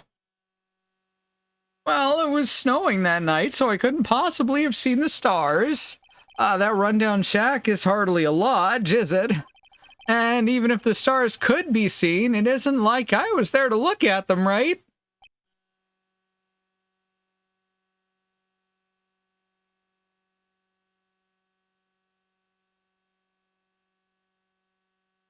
I've never seen them actually attack each other.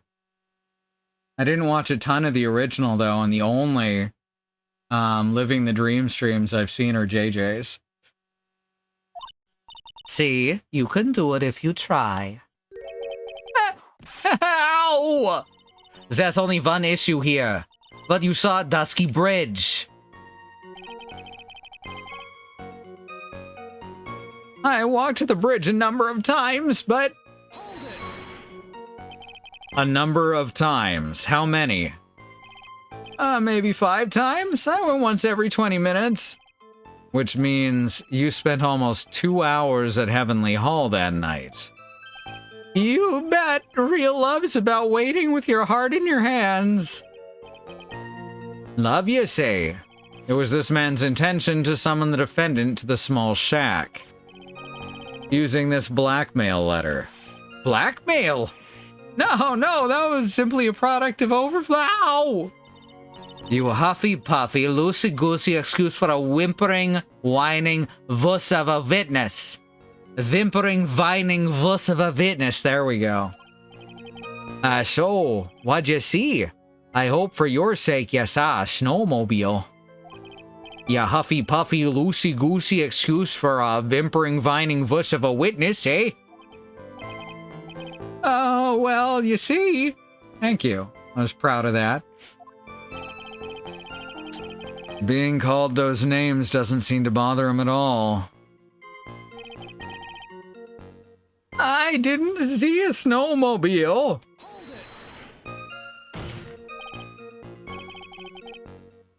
Larry, you really didn't see it. Hey, no need to hit your desk. I can hear you. I didn't see it. I didn't see a snowmobile. Larry, say snowmobile for me, please. This is a snowmobile. If you truly have nothing to hide, why are you stammering like you just flew over a cuckoo's? Come on, Edgy. Shut up! What is this? I don't know. Don't ask me. Seems that I'll need to start from a more obvious contradiction. I'm gonna strike the blow that'll finally get him to spill the beans. I didn't see anyone at the bridge that night either. Yes, you fucking did, you liar. Objection! Fuck you, Larry.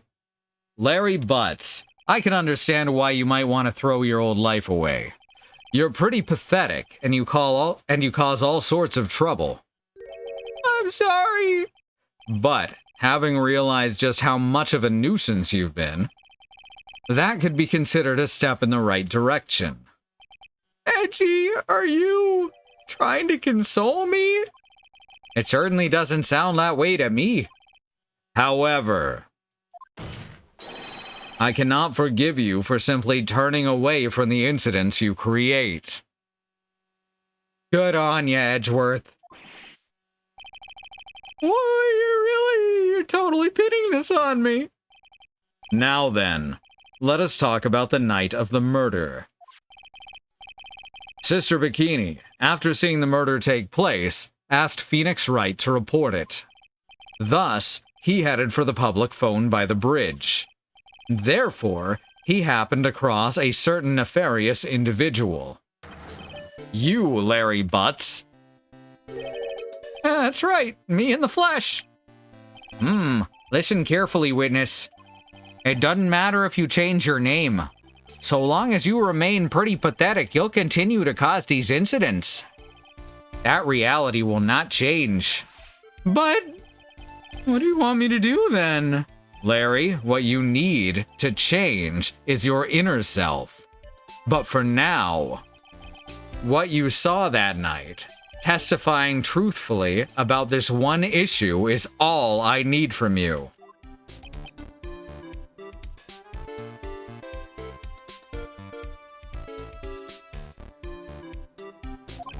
Edgy, I think I've finally woken up. Well, I guess I could still be sleeping. But anyway, I'll do it. I'll testify. Well, I'm not sure this will go especially well. I'll ask again then, witness. What did you see on the night of the murder?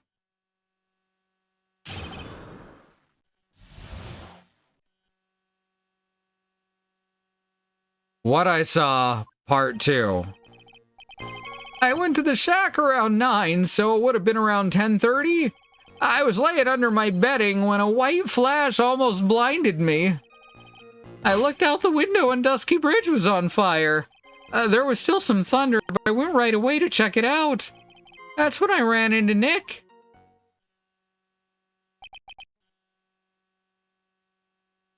Something's fishy there. You certainly saw quite a lot, didn't ya? So what happened to the bridge after it caught on fire? It was like me after a 3-day stint on chasing a girl. It totally burned out, like almost totally gone. I mean, trying to cross the burning remains was what caused Nick to fall. What did you say? Oh, don't worry. It's nothing life-threatening. He just caught a cold. I never know with that man if he should be called lucky or unlucky. Now, Mr. Edgeworth, please commence your cross-examination.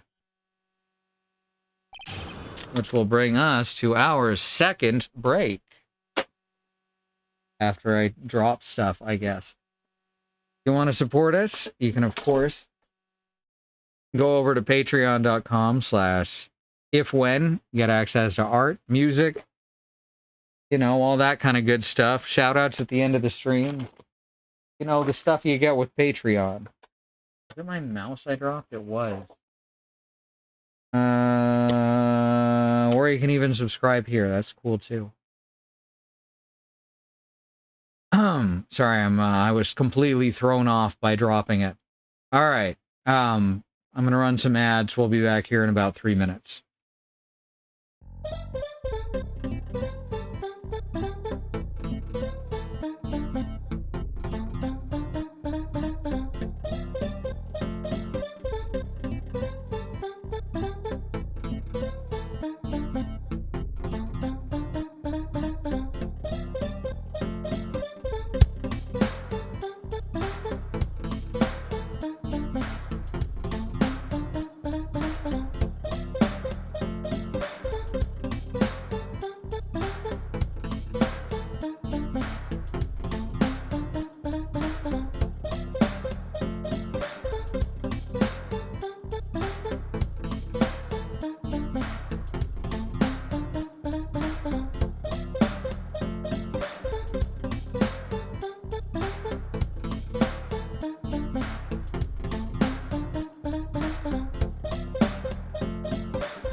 All right, here we go. What I Saw, Part 2. I went to the shack at around 9, so it would have been around 10:30.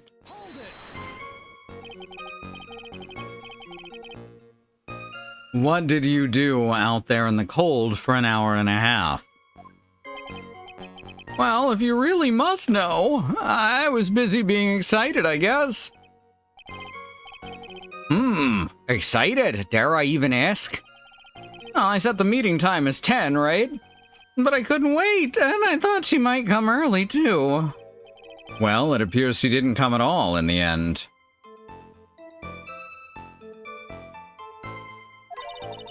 Because they never arranged to meet in the first place, did they? Shut up, don't go picking my fond memories apart. Anyway, I was getting a little worried. I thought maybe Iris had lost her way. So every 20 minutes or so, I went out to the bridge. Don't press, I don't want to know. Larry's idea of excited. Oh no. But I didn't see anything particularly suspicious. I didn't have anything else to do. So I went back to the shack to wait for her. Down, down, down, because there was nothing else to do. So I'll soon be... I was lying under my bedding when a white flash almost blinded me.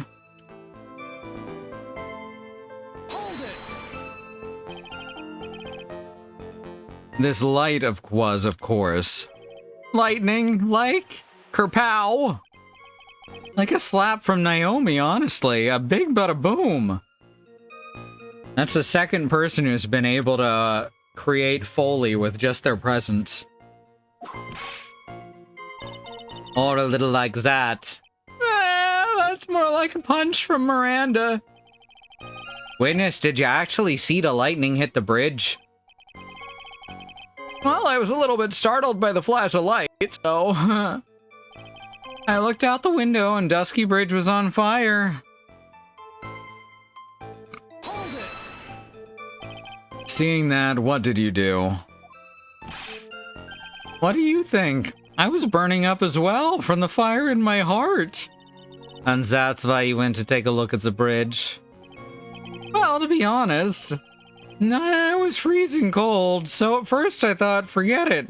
I'm not leaving my covers. But it had pretty much stopped snowing, so I don't know, I changed my mind.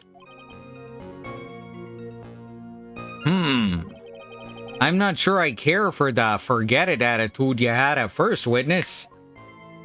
If this guy breaks into Mambo number 5, I'm gonna fail. Oh, fuck. There was still some thunder, but I went right away to check it out.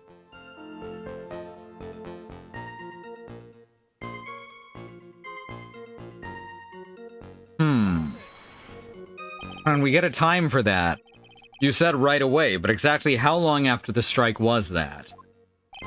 Well, the lightning fell and then the bridge caught on fire. Maybe about 5 minutes. I mean, I suddenly thought, gotta go check this out.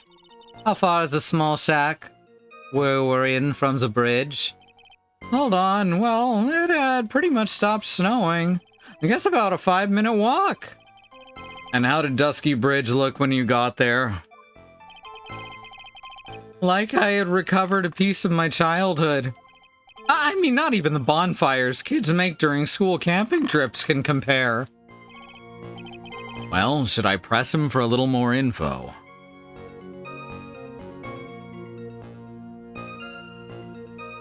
Why didn't you call anyone?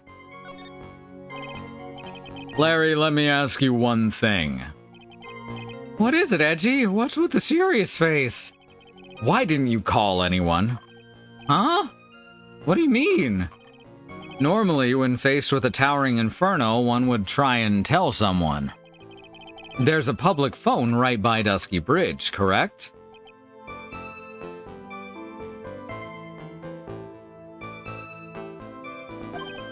Well, of course I thought of doing that.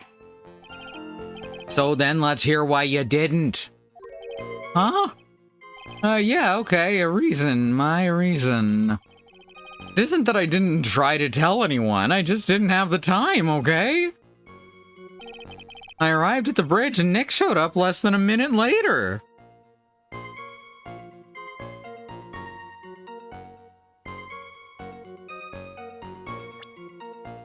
That doesn't sound right.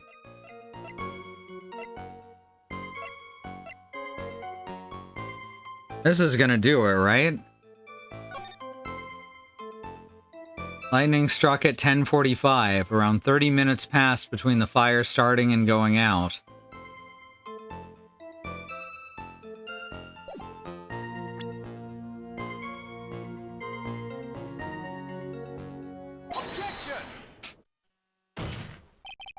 Your very existence being a contradiction, I'm not sure if you can grasp this or not. What the hey, Edgy? You make me sound like some sort of alien. But your testimony is conclusively contradictory. The problem here is time.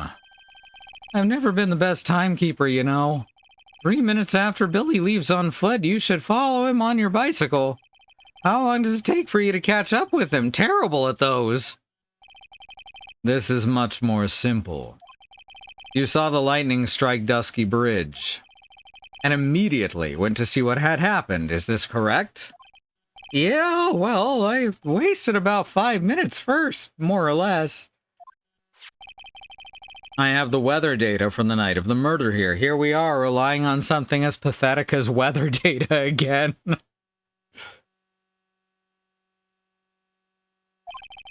According to this, the lightning fell at 10:45 p.m. You say that it takes less than 5 minutes from the shack to Dusky Bridge, meaning you probably got there at around 11. That all sounds about right, I guess. And then Nick showed up and did his fallen act. That's impossible. What do you mean? 11 p.m. is when the murder occurred at Hazakura Temple.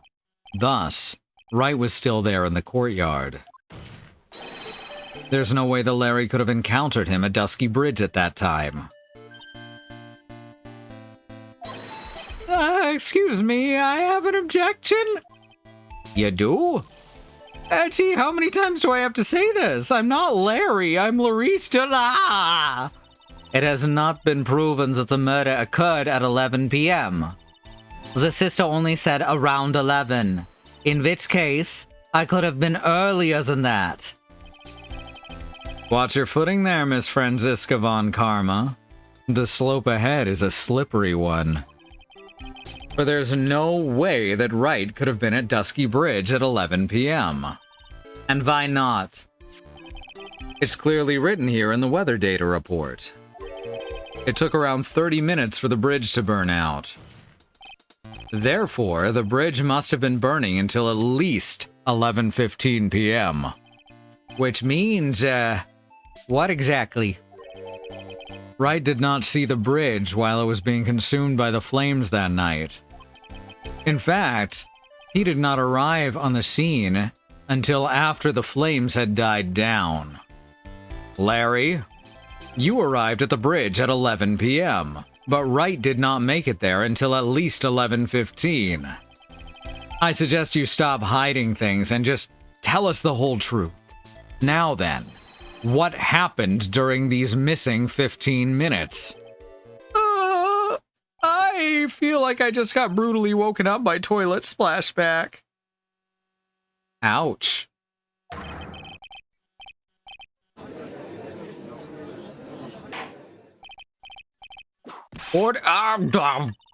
So there was a missing 15 minutes prior to meeting Phoenix Wright.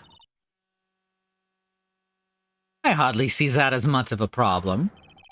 Yeah, not much of a problem at all. Really? The bridge is burning before your eyes, and there is a phone right next to it. Why then did you not report the accident? Yeah, witness, why didn't ya? Or are you there simply to watch the bridge burn? And therein lies the problem.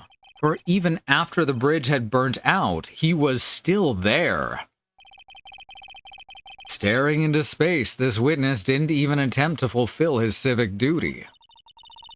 That's what it sounds like. Ah, but this is Larry we're talking about, and even he's incapable of being so stupid. Which means there has to be a reason for his inaction.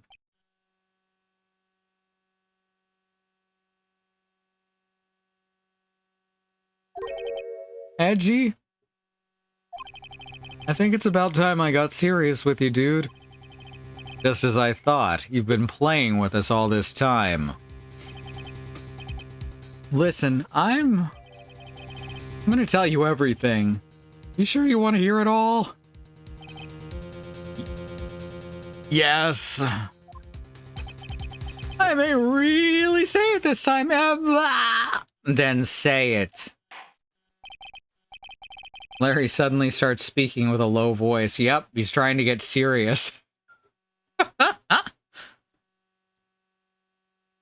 Very well, I have a terribly bad feeling about this. However, let's have the witness finally give us the whole truth. Now, for this 15-minute gap, what were ya doing, witness?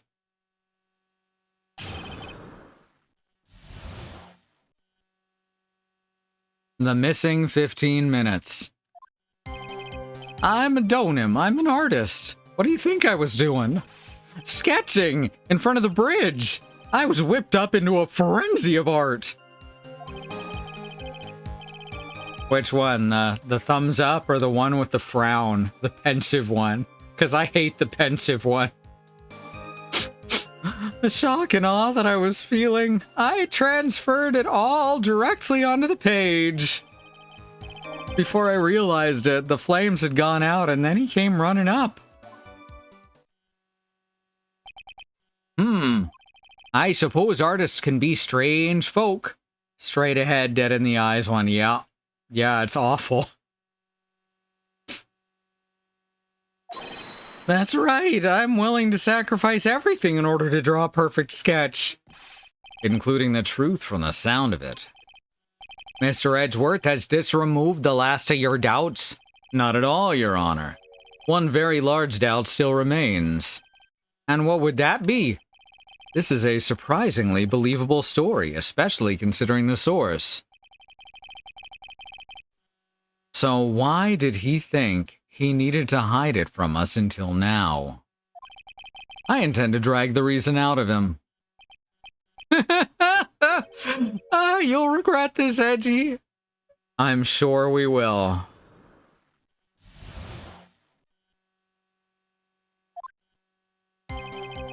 I'm a donim. I'm an artist. What do you think I was doing? Oh, we're gonna drag it out of you. Have we been counting invisible psycho locks? None on Larry, surprisingly, anymore. I guess we're probably physically too far away from him for them to show up. Tell us, Larry. My name is Larice, get it right. Mistakes like that are what keep you from being popular with the ladies like I am.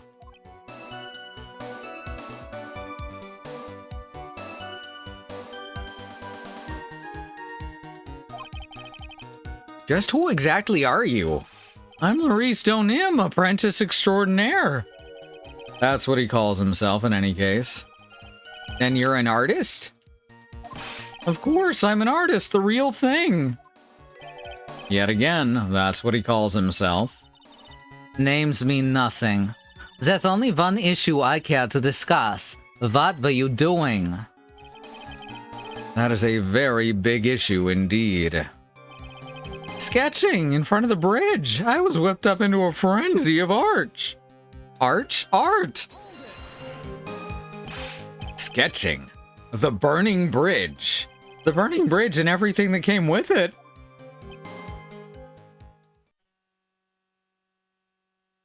Why are you doing this bit?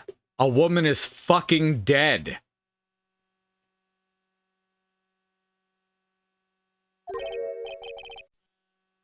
What came with it? You want to hear this from my lips, do you, Edgy? You'll regret this. Enough. Just take that ridiculous sketch of yours out already, witness.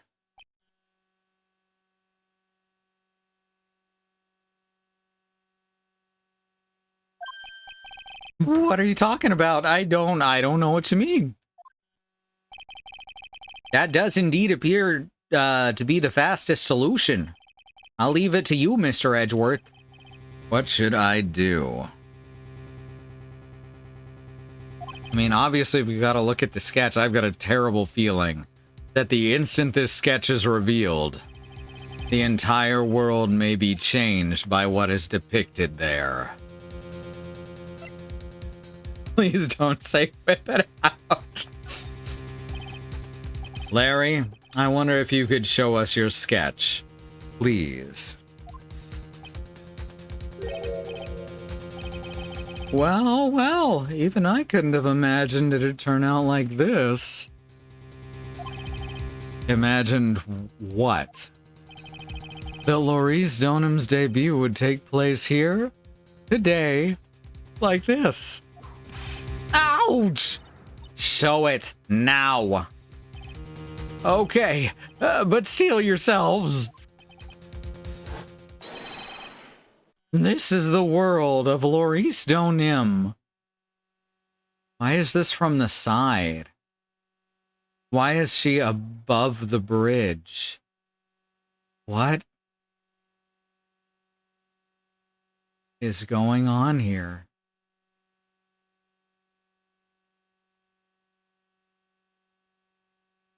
It's upside down because it'd be someone.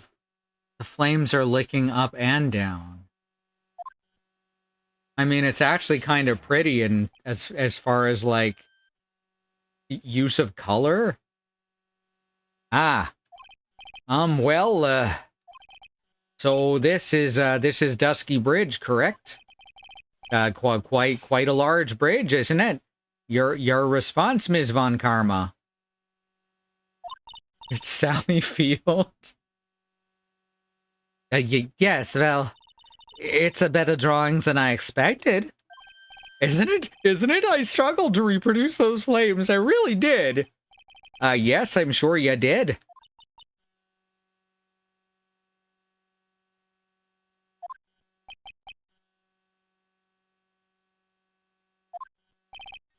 Oh, this is gonna get ugly.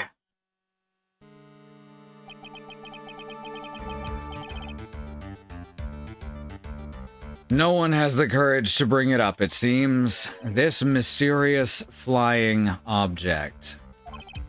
Larry? What? The burning bridge is fine, but what is that unfortunate-looking figure? Ah, you spotted that. I thought you might. However much I want to ignore it, I can't. It's Iris, of course. Iris! I wish she'd take better care of herself. We have to plan for our future, you know. What would have happened to her if she had injured herself flying like that? And the last time we had someone flying, they had wires. There's no windows nearby today, though.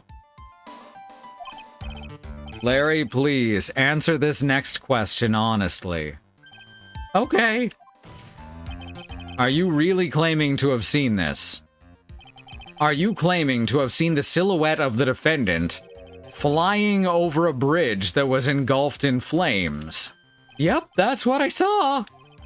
That's why I drew it. I'm an artist. A real artist. Are you? Hi! That girl, she's really high up in this picture.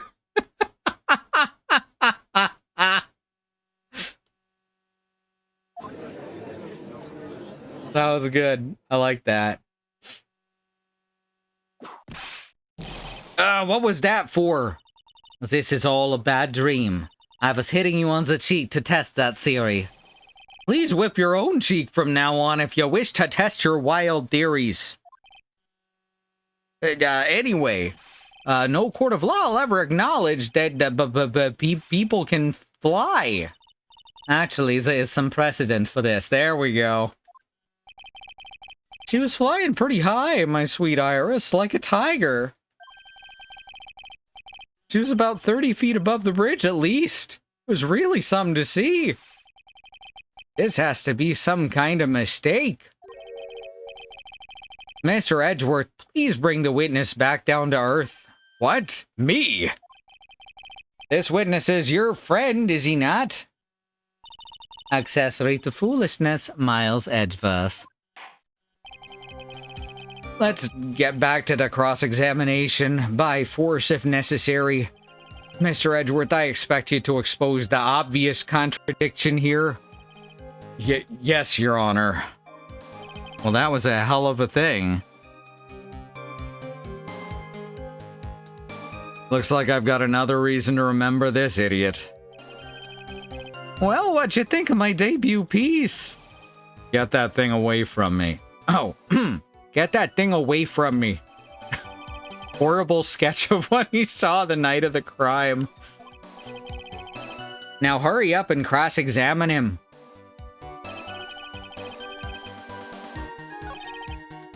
Sketching in front of the bridge. I saw Iris flying her Here we go again. Everyone keeps landing on the same few points. At this point, we have a precedent.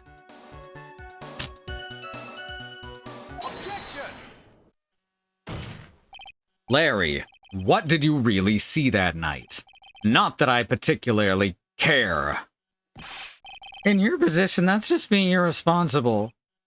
I drew exactly what I saw. I'll give you a whole $1 that it's the truth.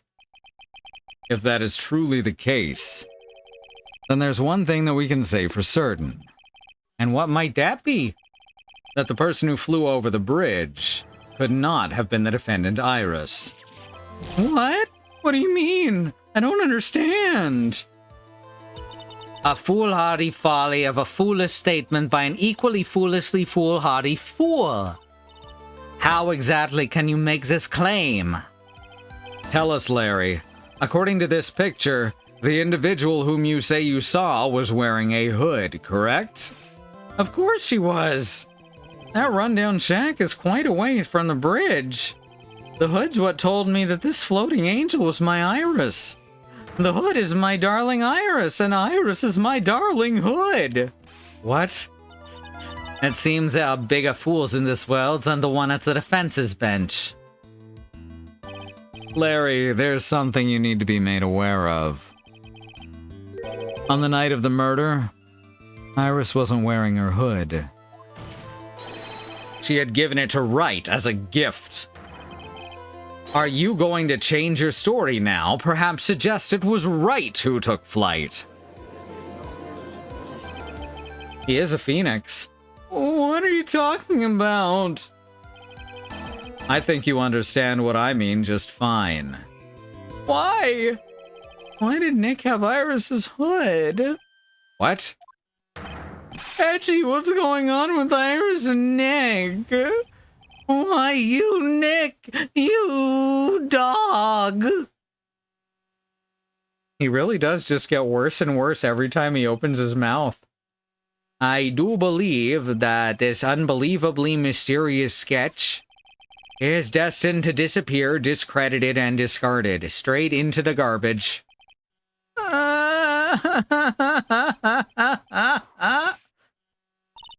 What is it now, witness? It feels like I've been waiting 25 years for this day to come. Edgy, today's the day I get to completely stupefy you. What? What's the meaning of your outburst, witness? I have to do this, but I have some, or I hate to have to do this, but I have some definitive evidence. Definitive Evidence?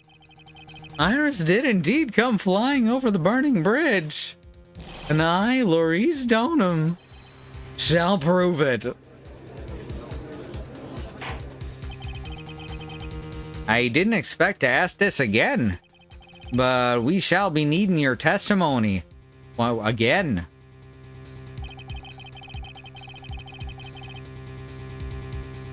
Tell us anything you know concerning the defendant as depicted in this sketch.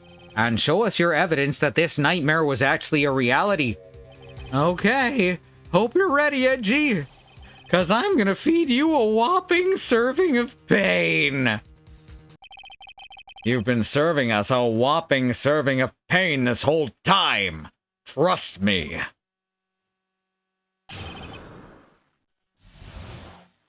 Proof that Iris flew. When I reached Dusky Bridge, she was already gone. I was so worried, I frantically searched all over for her. That led me to finding a beautiful crystal sphere half buried in the snow. From the magic staff. I'm sure that Iris was simply wearing a spare hood. After all, no one else could have lost a crystal sphere that night. What? The crystal sphere. This one, pretty, isn't it? But finders keepers. That sphere, where did you find it? Let me see, around here somewhere, looks about right. And it was half buried in the snow. And it's got blood marks on it, and it belonged to Elise. It had pretty much stopped snowing by then. But there was still some falling as I walked to the bridge. The court accepts this crystal sphere. That's mine, okay? I want it back afterward. There's something on it. Oh my, it's blood. What? Blood. Or red paint. It could have been red paint. Ketchup? Found half covered in snow near Dusky Bridge the night of the crime. Has blood on it. You ready, Edgy? By tomorrow morning, you'll be calling me Master Larry. Yeah, I like the sound of that. No one's gonna push me around anymore. Didn't you want to be called Maurice Donham only a few minutes ago?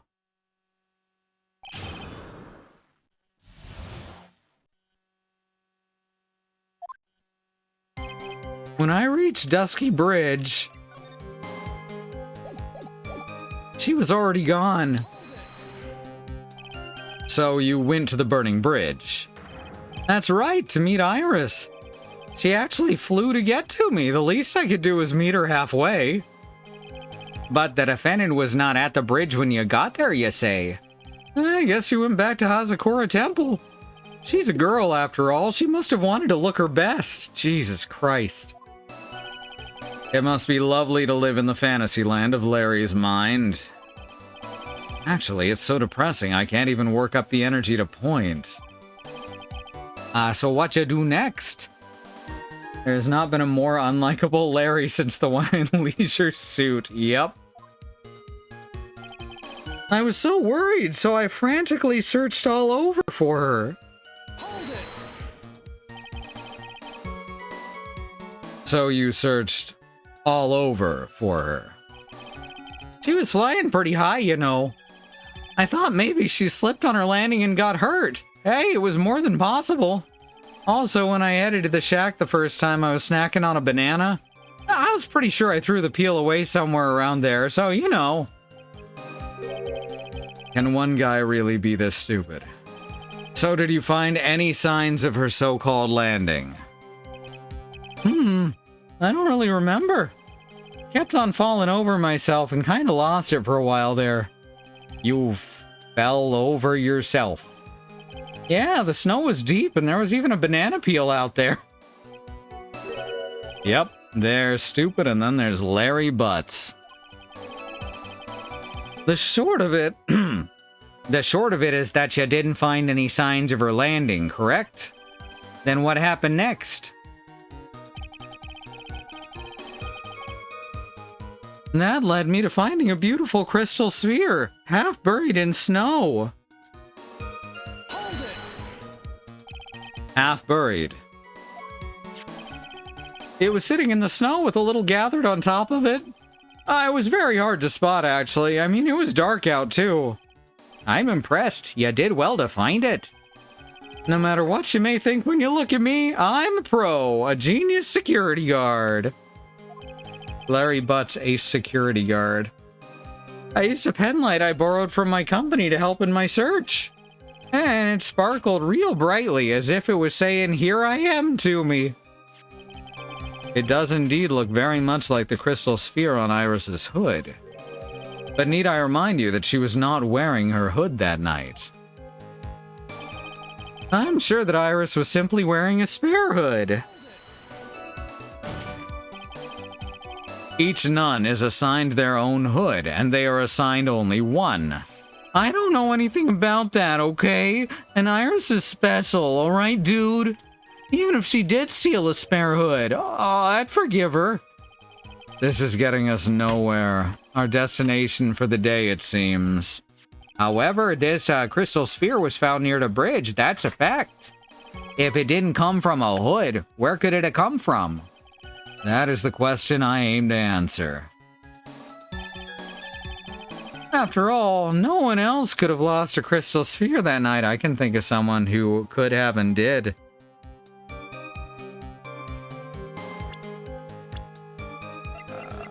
There she is.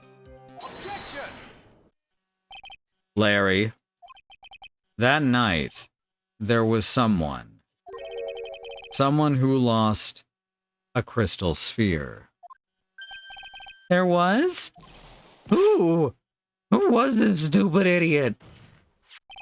Ms. Elise Donem, the mentor to a stupid idiot. The victim? I have a photo of her here. And on the end of her staff, you can see a familiar-looking crystal sphere. Hey, that's my photograph. Give it back.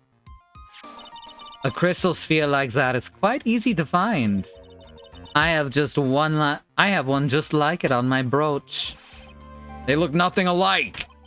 In any case, please take a look at this. This is the victim's staff found at the scene of the crime. Ah, the crystal sphere. It's gone. What? What?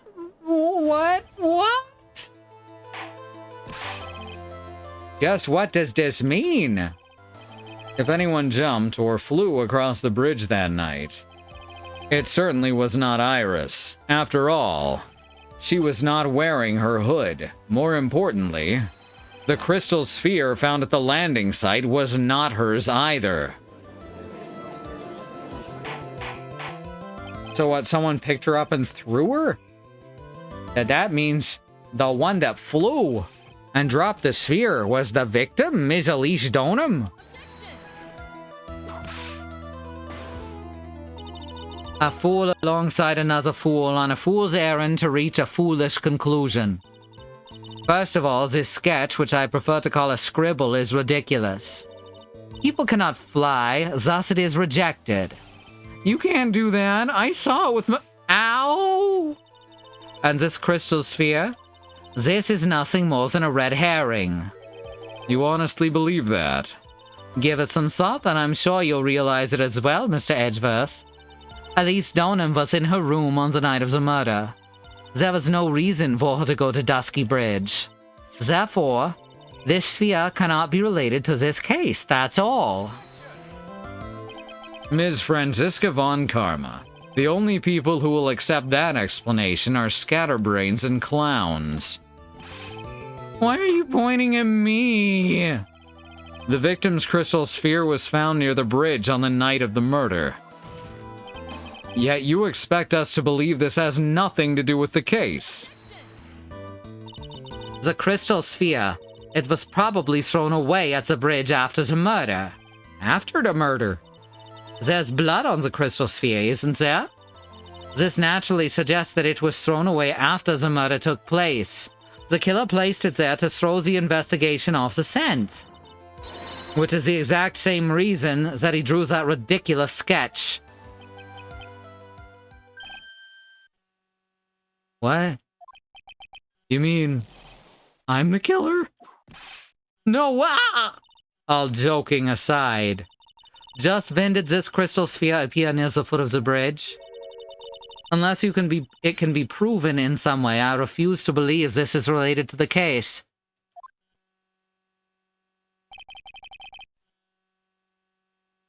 She makes a valid point. There's no evidence that Elise Donem left Hazakura Temple that night. However, if somehow this crystal sphere can be proven to have been dropped before the victim was killed, then this case is going to transform into something else entirely. Your response, Mr. Edgeworth? I want your final opinion on the disposition of this crystal sphere. If it's not related to the case, then this witness who you called will have been nothing more than a monumental waste of time. Prepare yourself for some very appropriate punishment, Miles Edgeworth. Can I prove it? Hi, Gasson. Gasson. No, you could just not step in that spot. Come on, you're good. Come on up. Keep me company. Can I prove it? Can I prove the crystal sphere was dropped before the murder took place? Yes, I can. Can we prove it? That isn't the issue. To simply prove it, that's the only option. That's what he'd do. That's the way Phoenix Wright would do this. Your Honor, allow me to prove something to you. I will prove that this crystal sphere is a vital link to solving this case. You'll do, what? That look in your eyes. You'll remind me of Phoenix Wright when he's cornered. That should come as no surprise, because right now I am Phoenix Wright, and I am indeed cornered.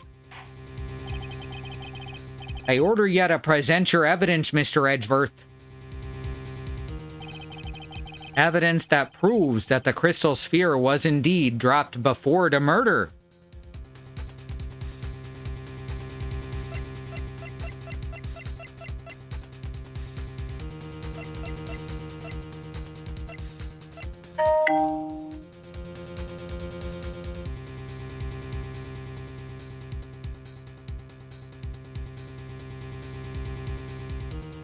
Huh.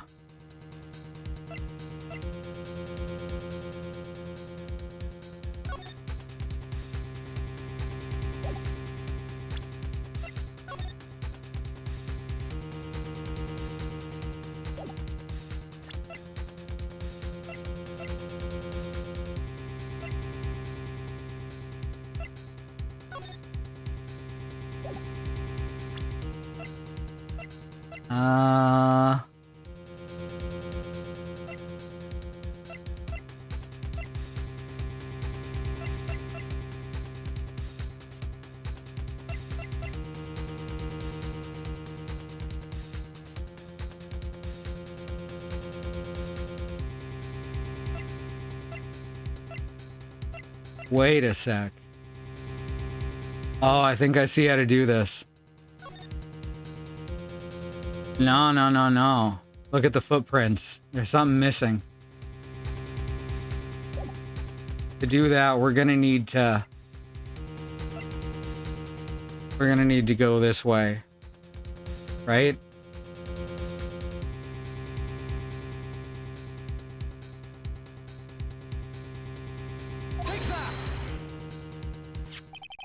This crystal sphere, it was half buried in the snow, correct? That's right. If it hadn't stopped snowing, then it would have been game over. Snow. The fucking snow. The snow would have totally covered it. That's all I needed to hear from you, Larry. Your testimony makes one thing quite clear. What?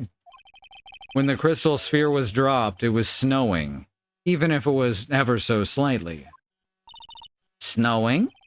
On the other hand, let us look at the scene of the murder. As proven earlier today, there's no snow on the victim's body. Yeah, I've got this all figured out now. Oh! Therefore, the crystal sphere, I was kind of going out on a limb on that one, not gonna lie. The crystal sphere must have been dropped before the murder. What? What? Order! Order! Order! On the night of the... So I actually kind of had that wrong, but my way might have worked too. On the night of the murder, the victim did indeed go to Dusky Bridge. I'm glad Edgeworth is on top of it. And there, something occurred that caused the staff's crystal sphere to come loose. Wow, what could that have been? This sphere, there's some blood on it, isn't there? Allow me to raise a certain possibility at this junction. The real crime scene was near the foot of Dusky Bridge. Objection! The murder didn't take place in the Hazakura Temple courtyard. Only a fool would suggest such a foolish piece of absolute foolishness. Just who's the fool? And which part is so foolish, Ms. Von Karma? Have you been paying any attention this whole time, Miles Edgeworth? The sister saw everything. She saw the victim being killed by the defendant in the Hazakura Temple courtyard. That's not exactly true, now is it? To put it more precisely, what she saw was the murder weapon being removed from the victim's body. That's the same thing. No, it isn't. You said it yourself. Very little blood is actually lost at the moment of the blade's insertion. If you want to talk about when the most blood would be lost from a body, that would be when the blade is removed. If that statement is the truth, then Dusky Bridge could very easily be the scene of the murder. The murder weapon was not removed, thus there was no bleeding. You're forgetting one vital thing, Miles Edgeworth. Elise Donham's body was found at Hazakura Temple. On foot, it takes 15 minutes to travel from Dusky Bridge to Hazakura Temple. You mean to suggest that someone carried the body all that way? On a snowmobile? Yeah. I had my ideas backwards, but I'm glad Edgeworth got it. I made it this far. I was looking at it in the opposite order. I've made it this far. The only place to take this is to the end. Come on, Cranky. Take it to the fridge. I just need to prove that my version of the events is also perfectly plausible. Now, if the defense is ready, the court would like to have an explanation. Please show us the method by which the victim's body was carried to Hazakura Temple.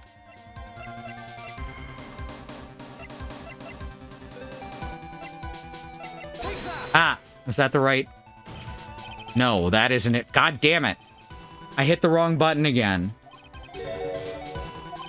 Mr. Edgeworth, stop giving me the evil eye for a mistake of your own making. Damn it. Okay, it's fine. It's fine. I was trying to figure out which photo was which, and I hit the A button. I hit the X button instead of the A button. Which one is the snowmobile? This one? Yes, okay. This is what I meant to do. On that snowy night, there's one way that a body could have been moved. The snowmobile. As we know, the snowmobile was used that night. It was explained as having been used to dispose of the murder weapon, but it could have also been used to carry a body. Order, order! This is completely unacceptable, Miles Edgeworth. You've dug yourself into your own grave. What do you mean? The only one who could have used the snowmobile was the defendant. She's the one who moves the body. Doesn't that put the final nail in your coffin? Huh. You're too late, Franziska von Karma. And in fact, the defense has proven something else entirely. We've shown that this case requires further investigation. What? Where was the victim, Elise Donham, really killed? If her body was moved, whatever for? And finally, just what does this image mean? Do you even need to think about that? Such a creature could never see the truth, let alone describe it. This witness certainly sits on one of the lowest possible branches of humanity. However, he would never utter a lie that could hurt a girl with whom he is enamored. He drew this, so it is something that actually happened. The defense stands firm on this point. Edgy, thank you. Nah, that settles it then. I can't give a verdict under these circumstances.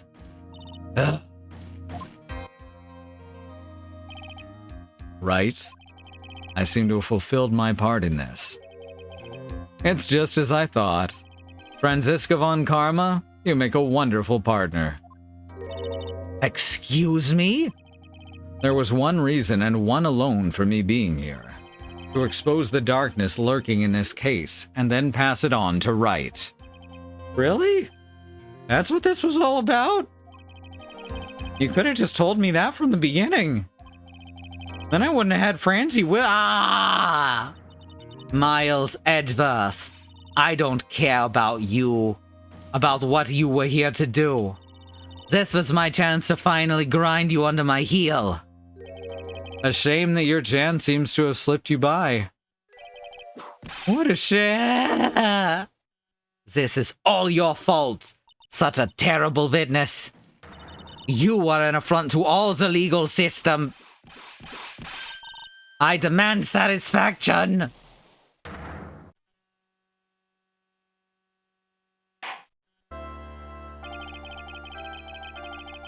I can't believe that the witness's testimony relates to an actual event. Oh, that reminds me, I'm wearing a top right now that says, "Don't hate me, it turns me on." So, thanks for giving me an excuse to mention that. However, there's gotta be some sort of answer for the questions it raises. Have his words here today been the truth or lies? Next time we gather in this courtroom, those are the matters that shall be addressed. I'm counting on thorough investigations by both the defense and the prosecution. And with this, the rest is up to you, Wright? Court's now adjourned. Dang. That was a good one. That was an excellent day in court. Fuck yeah. And that will be continued next week. All right. That's where we're calling it for today. Remember, if you want to support us, you can, of course, subscribe here or head on over to the Patreon for art, music, and shout-outs at the end of each stream. So, thank you to Sky, Green, Andymonium, Melly Basket, Kai, Nahu Mangrove, Angelic, and Willow Mist. Thank you. Schedule is over here at truckcommunity.neocities.org. Next scheduled stream is Bad Road tomorrow with Legacy of Kain Ascendants. And then back to our channel for Sue to play more Shin Megami Tensei 5 Vengeance. And our YouTube channel is over at youtube.com/@ifwhenvod. It's where all the streams go when we're done streaming them. And I just realized I forgot to actually hit the support button when I was saying our Patreon. There you go. It's on the screen now. And that'll do it for me tonight. Thanks everyone for coming, and we'll see you next time.